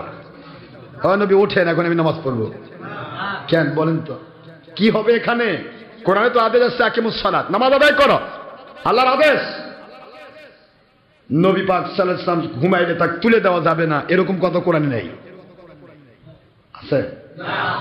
কি করবেন? সাহাবী কোথায় প্রাধান্য দিলেন খেয়াল করছেন কি একটু? হানজালা রাদিয়াল্লাহু আনহু ফরজ গোসল, স্ত্রী সহবাস হয়ে গেছে, গোসল ফরজ হয়ে গেছে, ডাক পড়ল মদিনায় আমার নবী ইন্তেকাল করেছেন, আমার নবী মদিনায় উহুদের ময়দানে শহীদ মর্যাদা পেয়েছে। হানজালা বলে, বিবি কিসের গোসল? আমার ইমানের নবী বিদায় হয়েছে বিবি। গোসল ফরজ হতে পারে, নবী প্রেম ইমান, ফরজ পরে আদায় করব বিবি। ইমান নবী প্রেম ইমান, ইমান রক্ষার জন্য উহুদের ময়দানে যাওয়া আমার জন্য আলাদা ফরজ। দৌড়াচ্ছে ফরজ গোসল বাদ দিয়ে, হাতে তলোয়ার নিল, দিল দৌড়। খুব বোঝার চেষ্টা করেন, বুঝতে অসুবিধা হচ্ছে? অসুবিধা হচ্ছে না তো? খেয়াল করুন মুসলমান, এই কথাগুলি বোঝার চেষ্টা করবেন। কোনটা প্রাধান্য পাবে? ফরজ আগে না নবী প্রেম আগে?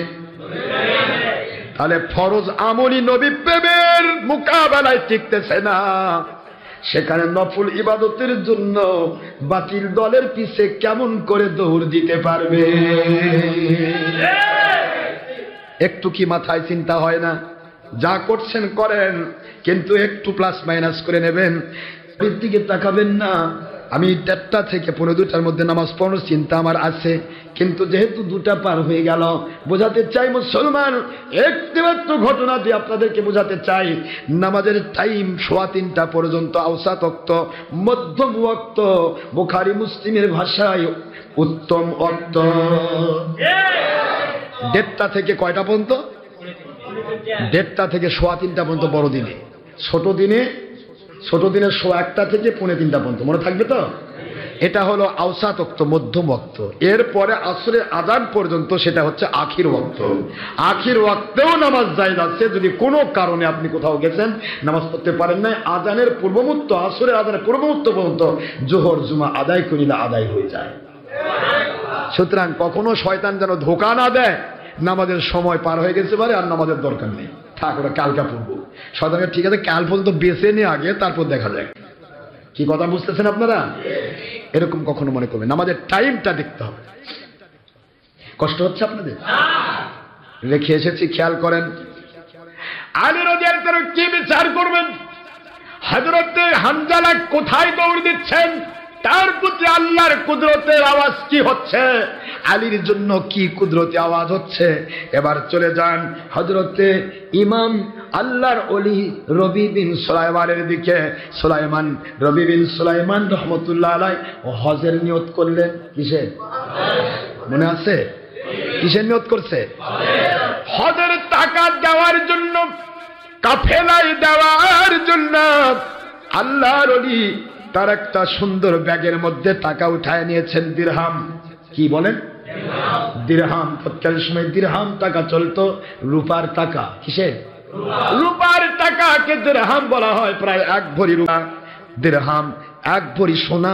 দিনার, বুঝতেছেন নাকি? দিনার হলো সোনার টাকা, রূপা হচ্ছে, দিরহাম হচ্ছে রূপার টাকা।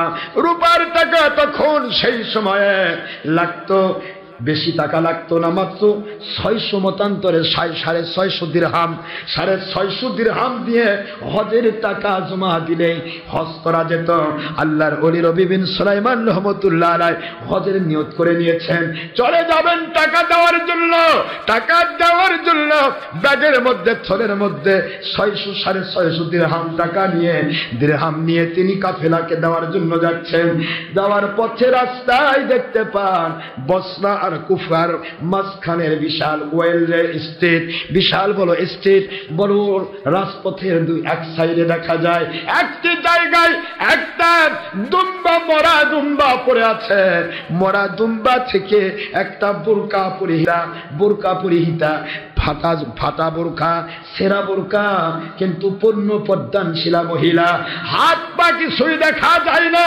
মহিলা, বোরকা পরিহিতা মহিলা, সে একটা হাতের মধ্যে চাকু নিয়া ওই মরা দুম্বা থেকে গোশত কেটে কেটে তার থলের মধ্যে ভরাচ্ছে। টাকা জমা দিতে যাচ্ছেন রবি বিন সুলাইমান। কোথায় যাবেন? হজের টাকা জমা দেওয়ার জন্য কাফেলার যিনি মুআল্লিম তার কাছে যাচ্ছেন। মাঝপথে মহিলার এই অবস্থা দেখে আল্লাহর ওলির মাথার ভিতরে আস্তে করে শব্দ হয়ে গেল, কি করছো রবি বিন সুলাইমান? তাকায় দেখো একটা পদ্মানশীলা মহিলা, সেই মহিলাটা গোস্ত কেটে নিচ্ছে, মরা দুম্বার গোস্ত। মরা দুম্বার গোস্তগুলি কেটে কেটে মেয়েটা কি করবেন এইটা তিনি চিন্তা করতে লাগলেন। একটা পদ্মানশীলা মহিলা বাতিল ধর্মের হতে পারে না, আমার মুসলিম ধর্মের মহিলাই হবে। কেন সে মরা গোস্ত কেটে নিচ্ছে? নিশ্চয় কোনো ব্যাপার আছে। থলাটা কাছে রেখে দিয়ে আল্লাহর ওলি মহিলাটাকে দূর থেকে ফলো করা শুরু করলেন। ফলো করতে করতে মহিলাটা কেটে ব্যাগের মধ্যে গোস্ত করে নিয়ে মহিলা ধীরে স্থির ভাবে হাঁটি হাঁটি পা পা করে আস্তে করে বস্তার একটা কুড়ে ঘরের মধ্যে ঢুকে যান। আল্লাহর ওলি তার পিছে পিছে যান। কুড়ে ঘরের দরজা পর্যন্ত গিয়ে তিনি স্টপ হয়ে গেলেন, ব্রেক হয়ে গেল। কেউ তো কখনো কারো বাড়িতে ইচ্ছা মতো ঢোকা যাবে?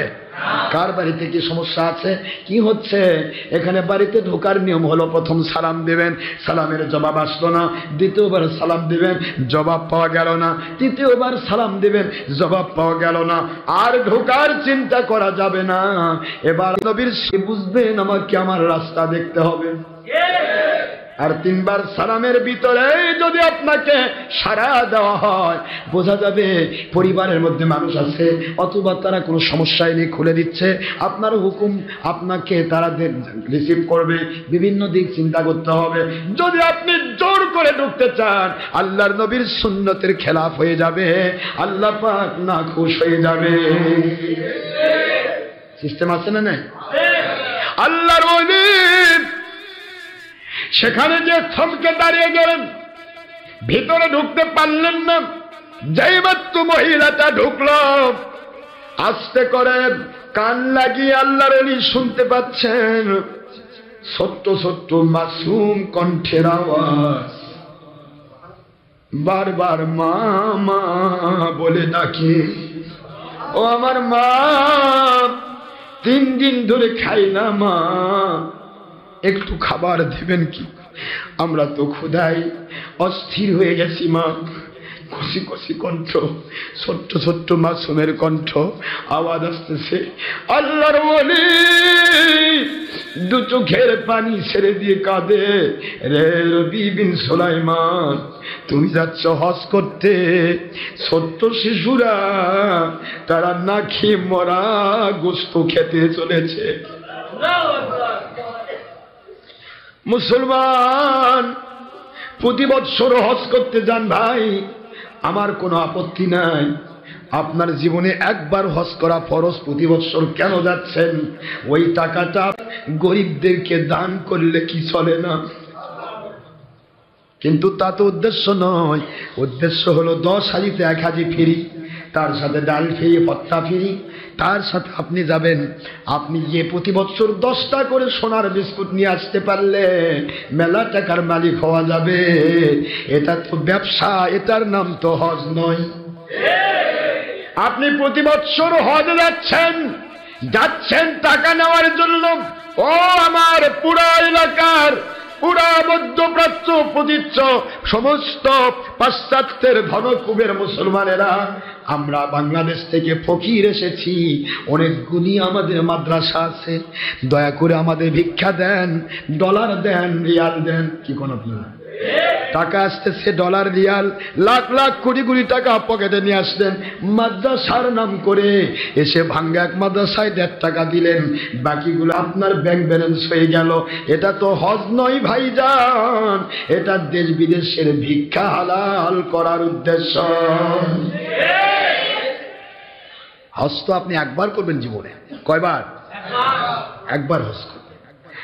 আল্লাহর ওলির চোখ দিয়ে পানি গড়ায় পড়ে ছোট্ট মাসুম সন্তানেরা ডাকে মা, খাবার দেন। আরো আশ্চর্য হয়ে গেলেন, ফ্যামিলিটা সাধারণ কোনো ফ্যামিলি নয়।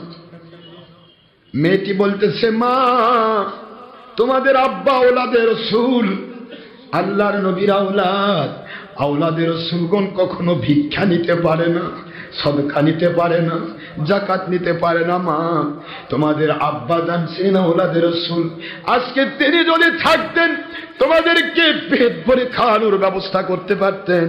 আমি পর্দান ছিলাম, মা, তোমাদের কোথায় যাব, কি নেব, কোথা থেকে টাকা কামাই করব? আজকে আমি 3 দিন অনাহারের পর মরা জীবজন্তুর গোশত মুবাহ হয়ে যায়, খাওয়া জায়েজ হয়ে যায় জীবন ধারণের জন্য। এই জন্য আজকে তোমাদের জন্য কিছু বস্তু রেডি করেছি মা, রান্না করে তোমাদের মুখে তুলে ধরা হবে। হযরত রবি বিন সুলাইমান রাহমাতুল্লাহ আলাইহি মনের ভিতরে আঘাত লাগে, কোথায় যাব আমি হজ করতে? আমার নবীর আওলাদগণ, তাদেরকে ভালোবাসা, নবীর রাসূলুল আম্বিয়া হক্কানি ওলি আউলিয়াকে ভালোবাসা, নবী ভালোবাসার শামিল। নবীর ভালোবাসা হচ্ছে ঈমান, হজ হলো আমল। আয় আমার মালিক, আয় আমার খলিক, আয় আমার রব। আমি রবি বিন সুলাইমান হজের নিয়ত করেছিলাম, হজের নিয়ত বন্ধ করে দিলাম। আপনার নবীর আওলাদদেরকে হজের টাকাটা হাদিয়া করে দিতে যা।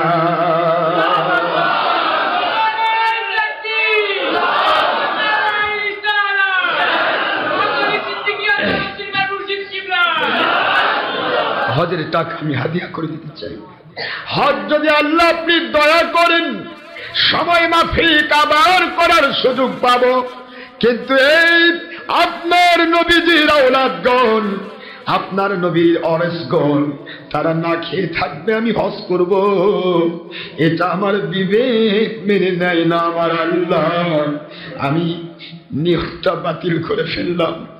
যেই মাত্র নিয়ত বাতিল হয়ে গেল, ডাক ছাড়েও আমার মা, আমি গুনাহগার রবি বিন সুলাইমান, আমাকে যদি চিনতে পারেন মা ভালো, না চিনতে পারলে সমস্যা নেই।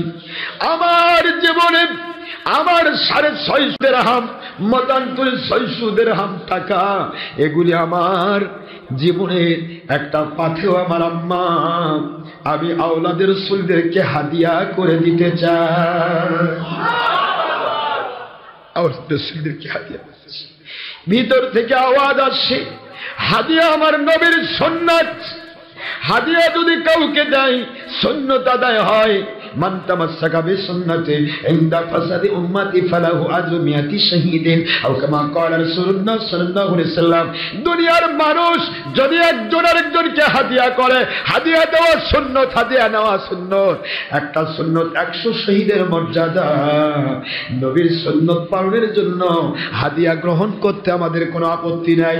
আল্লাহর ওলি আস্তে করে সমস্ত হজের টাকা গুনি আওলাদে রাসূলদেরকে হাদিয়া করে দিলে। বলুন তো, হাদিয়া সুন্নত আর হজ করা একটু বোঝার চেষ্টা করুন। কিন্তু আকলমন্দ আর সমঝদার কে লিয়ে ইশারা কাফি है, জ্ঞানীদের জন্য ইশারা যথেষ্ট। হাদিয়া সুন্নত আর হজ করা, তাহলে হজের টাকা সুন্নত পালন করলে এটা কোন হাদিয়া হলো? এখানে সুন্নত পালন উদ্দেশ্য নয়, এখানে নবী প্রেম উদ্দেশ্য। কার প্রেম উদ্দেশ্য? যারা বলুন কার প্রেম উদ্দেশ্য? নবী প্রেম উদ্দেশ্য। নবীজির ওয়ারিস, নবীজির ওয়ারাসাতুল আম্বিয়া, নবীজির আওলাদ না খেয়ে থাকবে, আমি হজ করব। হতে পারে আমি হজ পরে করতে পারবো, কিন্তু না খাওয়াটা আগে বন্ধ করতে হবে। ঠিক না ব্যাটিক জনাব? হজ তিনি নেগলেক্ট করেন নাই, তারপরে এটা নিয়ে যাওয়ার বাতিল ভাগে ফতোয়া দেন ডক্টর আজম সিদ্দিকী হজকে না করছে। আছে তো শয়তান, এরকম আছে না? বলবেন একটা, মানে খবর দিবে একটা, তো হজ তো করবেনই। হজ জীবনে একবার ফরজ, এবার হলো না, সামনেবার হবে। কিন্তু আল্লাহর নবীর আওলাদ না খেয়ে আছে, এই না খাওয়াটা যদি আমি বন্ধ করে নিয়ে না দেই, তাহলে এই না খাওয়ার জন্য আল্লাহর কাছে আমাকে দায়ী থাকতে হবে। এই জন্য তিনি দিয়ে দিলেন, টাকাটা দিয়ে দিলেন। অনেক বড় না, অনেক বড় ঘটনা, কারণ সময় নেই, আমি তাড়াহুড়া করছি। টাকাটা দিয়ে তিনি বাড়িতে চলে গেলেন, আর কাফেলাতে টাকা জমা দিতে গেলেন না, তিনি বাড়িতে চলে গেলেন। বাড়িতে যাওয়ার পরে তিনি স্বাভাবিকভাবে আমল করছেন, নামাজ কালাম পড়ছেন, আল্লাহর হুকুম মোতাবেক চলছেন। হজ কমপ্লিট হয়ে গেল। হজের পরে যে কাফেলার সাথে তার হজে যাওয়ার কথা ছিল, সেই কাফেলার সমস্ত মানুষগুলি তার বাড়িতে এসে ভিড় জমালো। খুব বোঝার চেষ্টা করুন। রবি বিন সুলাইমান রহমতুল্লাহর বাড়িতে সবাই এসেছে, এসে ডাকতেছে, হে আল্লাহর ওলি রবি বিন সুলাইমান রহমতুল্লাহ আলাইহি, আমরা আপনার কাছে জানতে চাই, আমরা আপনার সাথে কি অপরাধ করেছি, কি বেয়াদবি হয়েছে যে আপনি আমাদের সাথে হজে না গিয়ে অন্য কাফেলার সাথে হজে গেলেন। রবি বিন সুলাইমান রহমতুল্লাহ দরজা খুললেন, তাদেরকে বসার স্থান করে দিয়ে বলেন, বলুন আপনারা কি বলতে চান। সবাই কাফেলার সব মানুষগুলি এসেছে। কাফেলার মধ্য থেকে মোটামুটি যারা জ্ঞানী গুণী তারা এসেছে, আলেম ওলামা তারা এসেছেন। তারা এসে বলতেছেন, হুজুর আমরা দেখলাম যেই দিন হজের আমরা কাফেলা যাচ্ছি, আমাদের সামনের কাফেলায় আপনি আমাদের সামনে সামনে হেঁটে যাচ্ছেন। রবি বিন সুলাইমান রহমতুল্লাহ শুধু চুপ করে শুনতেছেন, কিছুই বলছেন না, তাদের আলোচনাগুলি শুনতেছেন। কি হলো তারপরে? বলে, আমরা চিন্তা করলাম যে রবি বিন সুলাইমান রহমতুল্লাহ হয়তো আমাদের প্রতি মন খারাপ করেছেন, কোনো গোস্তাখি আমাদের হয়ে গেছে, আমাদের সাথে তিনি যাচ্ছেন না, না যাক, আমরা ওখানে গিয়ে ওনার সাথে দেখা করে ওনার কাছে ক্ষমা চেয়ে নিন। এই চিন্তা করে আমরা কাফেলা নিয়ে গেলাম, আমাদের সামনে সামনে কাফেলাতে আপনি চলে গেলেন। আপনি যখন চলে গেলেন, মাঝখানে যখন আমরা মক্কা শরীফে পৌঁছে গেলাম, সেখানে গিয়েও দেখতে পেলাম আপনি আমাদের সামনে সামনে তাওয়াফ করতেছেন। রবি বিন সুলাইমান রহমতুল্লাহ আলাইহি শুধু শুনতেছেন, কিছু বলছেন না। আয় আল্লাহর ওলি, কে এমন অপরাধ হয়ে গেল? আমরা তো আপনাকে আমাদের সাথে নিয়ে যেতে চেয়েছিলাম, অপরাধ ক্ষমা করে দেন। দেখতে পেলাম আল্লাহর ওলি, আমরা দেখতে পেয়েছি আমাদের সামনে আপনি তাওয়াফ করতেছেন অত্যন্ত ফোর্স গতিতে। যখন আপনি তাওয়াফ কমপ্লিট করবেন, মনে করলাম আপনার সাথে দেখা করব, আর দেখা পাইলাম না। আল্লাহর ওলি এরপরে সাফা মারওয়া পাহাড়ে যখন গেলাম, আমাদের সামনে সামনে আপনি দৌড়াচ্ছেন, মনে করলাম সাফা মারওয়ার পাহাড়ের দৌড়ানোর ব্যাপার সাইয়ের কাজ অধিক যখন আদায় হয়ে যাবে, তখন আল্লাহর ওলির কাছে দেখা করে ক্ষমা চেয়ে নেব। পরে আর আপনার দেখা মিলল না। আল্লাহর ওলি গো, যেখানে গিয়েছে আপনাকে দেখেছি, আমরা আরাফার ময়দানে গেলাম, সামনে দেখলাম আপনাকে দোয়া করতে, পরে আর আপনাকে চোখে পাইলাম না। মুজদালিফায় দেখতে পেলাম, মিনাতে দেখতে পেলাম, এবং আমার নবীজির রওজা পাকে যখন গেলাম, দেখি আমাদের সামনে সামনে আপনি আমার নবীর রওজা জিয়ারত করতেছে। আল্লাহর ওলি রওজা জিয়ারত করার পর দেখা করব, এই চিন্তায় যখন আমরা দৌড় দিয়ে গেলাম আপনার কাছে, কিন্তু আপনাকে খুঁজে পাইলাম না। আবার যখন তাওয়াফে জিয়ারত কমপ্লিট করে যখন আমরা লাস্ট বিদায় তাওয়াফ যে কমপ্লিট করলাম, এরপরে কোন বাড়ির দিকে ফিরে আসব, আসার পথে দেখি আমাদের আগের কাফেলায় আপনি আমাদের সামনে সামনে এসে আপনার বাড়ির ভিতরে ঢুকে পড়লেন। বাড়ির ভিতরে ঢুকে পড়লেন। কি অপরাধ হয়ে গেল আল্লাহর ওলি? কি এমন অপরাধ আমরা আপনার সাথে করেছি? আল্লাহর ওলি হযরত রবি বিন সুলাইমান বলে, রে আমার কাফেলার ভাইরা, ব্যাপারটা তো এমন ঘটে নাই, আমি তো আসলে হজ করতে যাই নাই, আমি পুরা হজের টাকাটা আল্লাহর নবীর আওলাদদেরকে হাদিয়া করে দিয়েছি, আমি তো হজ করতে যাই নাই। আওলাদের রাসূল দুই প্রকার হয়। কয় প্রকার? এক প্রকার আওলাদের রাসূল ডাইরেক্ট আমার নবীজির আওলাদ, হযরত হুসাইন রাদিয়াল্লাহু আনহুর বংশ দিয়ে যারা এসেছেন তারা আওলাদের রাসূল। আর একটা আওলাদের রাসূল রুহানি সন্তান। আমার নবীজি বলেছেন, আল উলামা ওয়ারাসাতুল আম্বিয়া, হক্কানি ওলি আউলিয়া তারা আমার ওয়ারেস। সুতরাং ওয়ারেস যারা হয় তারা উত্তরাধিকারী। কি জোরাবন? কি উত্তরাধিকারী আওলাদ, তারা হচ্ছেন রুহানি আওলাদ। কারণ গোটা দুনিয়ার সকল হক্কানি আল্লাহর ওলিদের রুহানি বাবার নাম মুহাম্মদুর রাসূলুল্লাহ সাল্লাল্লাহু আলাইহি ওয়াসাল্লাম। আমার নবীজির স্ত্রীগণ উম্মতের মা,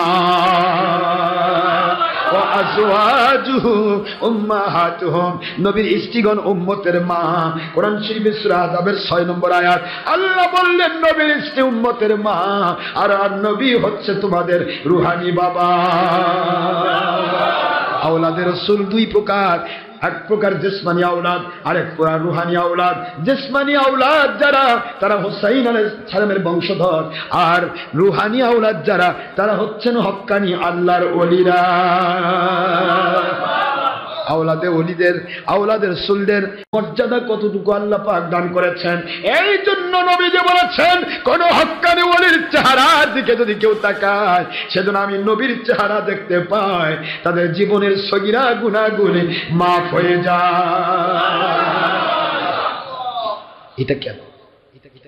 আল্লাহর ওলি রবি বিন সুলাইমান রাহমাতুল্লাহ আলাইহি বলেন, আয় আমার ভাইয়েরা, আমি তো হজে গেলাম না, কেমনে আপনারা দেখলেন? সকলে বলছেন এটা কেমন কথা? একা যদি দেখতাম, দুই চোখ দিয়ে যদি দেখতাম ভুল হতে পারত। আমাদের কাফেলার এমন কোন মানুষ নাই যে ব্যক্তি আপনাকে দেখে না। সবাই তো আপনাকে দেখেছে। ব্যাপারটা কি ঘটলো? তিনি বলেন, আমি বুঝতে পারি না ভাইজান, কিছুই বলতে পারবো না, সব আমার মালিকের কুদরতের খেলা। জোরে বলুন সুবহানাল্লাহ। সবাই বাড়ি বাড়ি চলে গেলেন, আল্লাহর ওলি ঘুমিয়ে পড়লেন।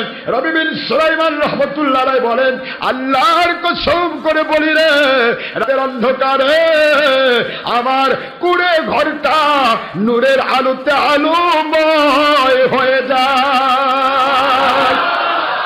স্বপ্নের ভিতরে দেখি আমার আখিরি নবী, দু জাহানের বাদশাহ, সাইয়্যিদুল মুরসালিন, আখিরি নবী মুহাম্মদুর রাসূলুল্লাহ সাল্লাল্লাহু আলাইহি ওয়াসাল্লাম তিনি এসেছেন বলার নবী বীর সুলাইমান।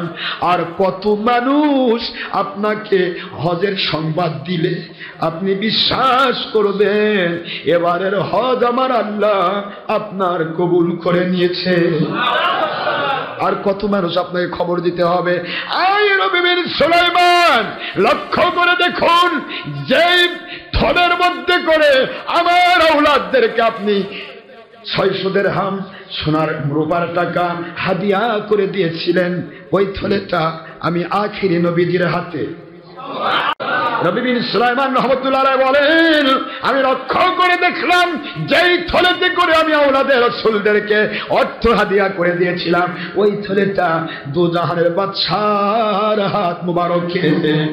আমি চিন্তা করতে লাগলাম, আয় আল্লাহর বন্ধু, আমি তো হজ না করে আমি সব টাকাগুলি আপনার আওলাদদেরকে আমি হাদিয়া করে দিয়েছি।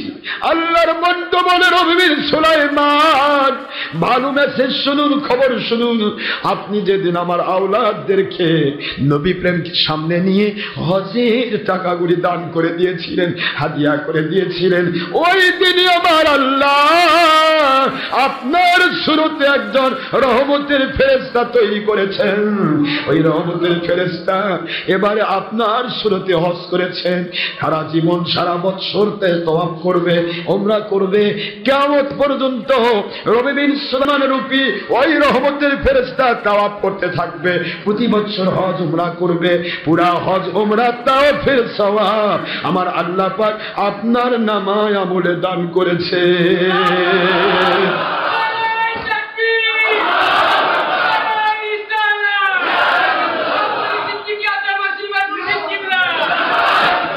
নবী প্রেম কাকে বলে? নবীর আওলাদদের ভালোবাসা কাকে বলে? ভালোবাসা এমন জিনিস হয় ভাইজান, সেটা কোনো মিকদার থাকে না। একদিন হজ করলে একটাই হজ হতো, প্রতি বছর হজ হবে, কিয়ামত পর্যন্ত হজ হবে। প্রত্যেক হজের কপি নবী বিন সুলাইমানের নামে দান করা হবে। এই মেসেজটা আল্লাহর হাবিব দিয়ে ক্ষান্ত হইলেন না। নবী বিন সুলাইমান, এটা হলো আপনার আখিরাতের মর্যাদা। দুনিয়ার মর্যাদা নিতে চান, একটু হাতটা এগিয়ে দেন। নবী বিন সুলাইমান বলে, আমি হাতটা আস্তে করে এগিয়ে দিলাম। আল্লাহর বন্ধু, আমার হাদিয়া দেওয়া, ওই হাদিয়া দেওয়া যে থলেটা ব্যাগটা, ওইটা আমার হাতে আমার নবী আমাকে হাদিয়া করে দিলেন। আল্লাহর হাবিব বলেন, ও নবী বিন সুলাইমান, আল্লাহর নবী, আল্লাহ এবং নবীর সাথে যারা ব্যবসা করতে চায়, ওদের ব্যবসায় দুনিয়াতেও লস নাই, আখিরাতেও লস নাই, শুধু লাভ আর লাভ। লাব্বাইকা সাদাইকা সালাম দিয়ে আমি নবী পাক সাল্লাল্লাহু আলাইহি ওয়াসাল্লামকে বিদায় করলাম। আল্লাহর হাবিব যখন বিদায় হলেন, ঘুম আমার ভেঙে গেল। ঘুম থেকে উঠে দেখি নবীজির দেওয়া আমার হাদিয়ার থলেটা এখনো আমার হাতের ভিতরে। থলেটা আস্তে করে খুললাম, থলের মধ্যে মেশক আম্বরের সুঘ্রাণ। থলেটা আস্তে করে খুললাম, আশ্চর্য হয়ে গেলাম। দান করেছিলাম আমি, হাদিয়া করেছিলাম 600 দিরহাম রূপার টাকা। আমার হাদিয়ার থলেটা ভরা সোনার দিনার। 600 দিনার দিয়ে আল্লাহর নবী তার থলেটাকে ভরে দিয়েছেন। সুতরাং দুনিয়ার সাজসজ্জা, দুনিয়ার রং তামাশার দিকে দৌড়ালে শুধু দৌড়াতেই থাকতে হবে ভাইজান। বিশ্বাসে বস্তু মিলে তর্কে বহুদূর। আমার নবীজি পাক সাল্লাল্লাহু আলাইহি ওয়াসাল্লামকে মহব্বত করে নবী প্রেমে আমল করার চেষ্টা করুন। নামাজ পড়ুন, রোজা রাখুন, হজ করুন, যাকাত দিন, মন্দ কাজ ছাড়ুন, সব ঠিক আছে, নবী প্রেমে করার চেষ্টা করুন। বিশ্বাস করেন, আপনার দুনিয়াতে কত টাকার দরকার, দুনিয়াতে কত সম্পদের দরকার, যেই পরিমাণ সম্পদ পেলে আপনার ঈমান নষ্ট হওয়ার সম্ভাবনা থাকবে না, আপনি বাতিল পথে যাওয়ার সুযোগ থাকবে না, এমন প্রয়োজনীয় অর্থ আল্লাহ পাক কুদরত থেকে আপনাকে ব্যবস্থা করবেন। আখিরাতে আপনার কি দরকার? আমার মালিক আপনাকে হেফাজত করবেন। আসুন মহান আল্লাহ পাক আমাদেরকে স্যাক্রিফাইস করার তৌফিক দিন। একটু হলেও আল্লাহ এবং নবীর জন্য অর্থ ব্যয় করা, সময় ব্যয় করা, শ্রম দেওয়া এবং পরীক্ষার মধ্যে এনার্জি দিয়ে, কঠিন এনার্জির মধ্য দিয়ে পরীক্ষা দেওয়া, পাস করার চেষ্টা করা, এই চেষ্টা যদি আমরা করি আল্লাহ অবশ্যই গয়বী মদত করবেন। যে আয়াতটা আমি পড়েছিলাম, কানা হাক্কান আলাইনা নাসরুল মুমিনিন, মুমিন যারা হবে তাদেরকে আমি আল্লাহ পাক সাহায্য করা, গয়বী মদত করা আমার দায়িত্ব হয়ে যায়। জোরে বলুন সুবহানাল্লাহ। আল্লাহ পাক এই জন্য বলেছেন, আসেন আমাদের যারা দেশের ক্ষতি যেন না হয়, জাতির ক্ষতি যেন না হয়, ইসলামের ক্ষতি যেন না হয়, জঙ্গিপনা, সন্ত্রাসীপনা, মানুষ খুন, নৈরাজ্য সৃষ্টি যেন না হয়, আমাদের যারা নাম যেন আল্লাহ এবং আল্লাহর নবীজির প্রেমের মধ্য দিয়ে দেশ জাতি ইসলামের উপকার সুলভ আচরণ এবং কথাবার্তা চলাফেরা হয়। মহান আল্লাহ সবাইকে কবুল করুন, সবাই আমিন। ওয়া মা আলাইনা ইল্লাল বালাগুল মুবিন। হাদা মা ইনদি মা ইয়ানফাদ ওয়া মা ইনদাল্লাহি রাসূলিহি সাল্লাল্লাহু আলাইহি ওয়াসাল্লাম। সুবহানাকা আল্লাহুম্মা ওয়া বিহামদিকা আশহাদু আল লা ইলাহা ইল্লা আনতা আস্তাগফিরুকা ওয়া আতুবু ইলাইকা। যারা সুন্নত নামাজ আদায় করেন নাই, অনুগ্রহপূর্বক ক্বাবলাল জুমআহ সালাত সুন্নতে মুআক্কাদা আদায় করুন। সময় 5 মিনিট। আসসালামু আলাইকুম ওয়া রাহমাতুল্লাহি ওয়া বারাকাতুহু। আজকে কাটনাপাড়ায় মাহফিল আছে, যাদের সম্ভব মাহফিলে আসবেন। ঈশা নামাজের পরে রাত 9টা 9:30টার মধ্যে ইনশাআল্লাহ আমরা উঠে যাব। মহান আল্লাহ তৌফিক দিন। আসসালামু আলাইকুম ওয়া রাহমাতুল্লাহি ওয়া বারাকাতুহু।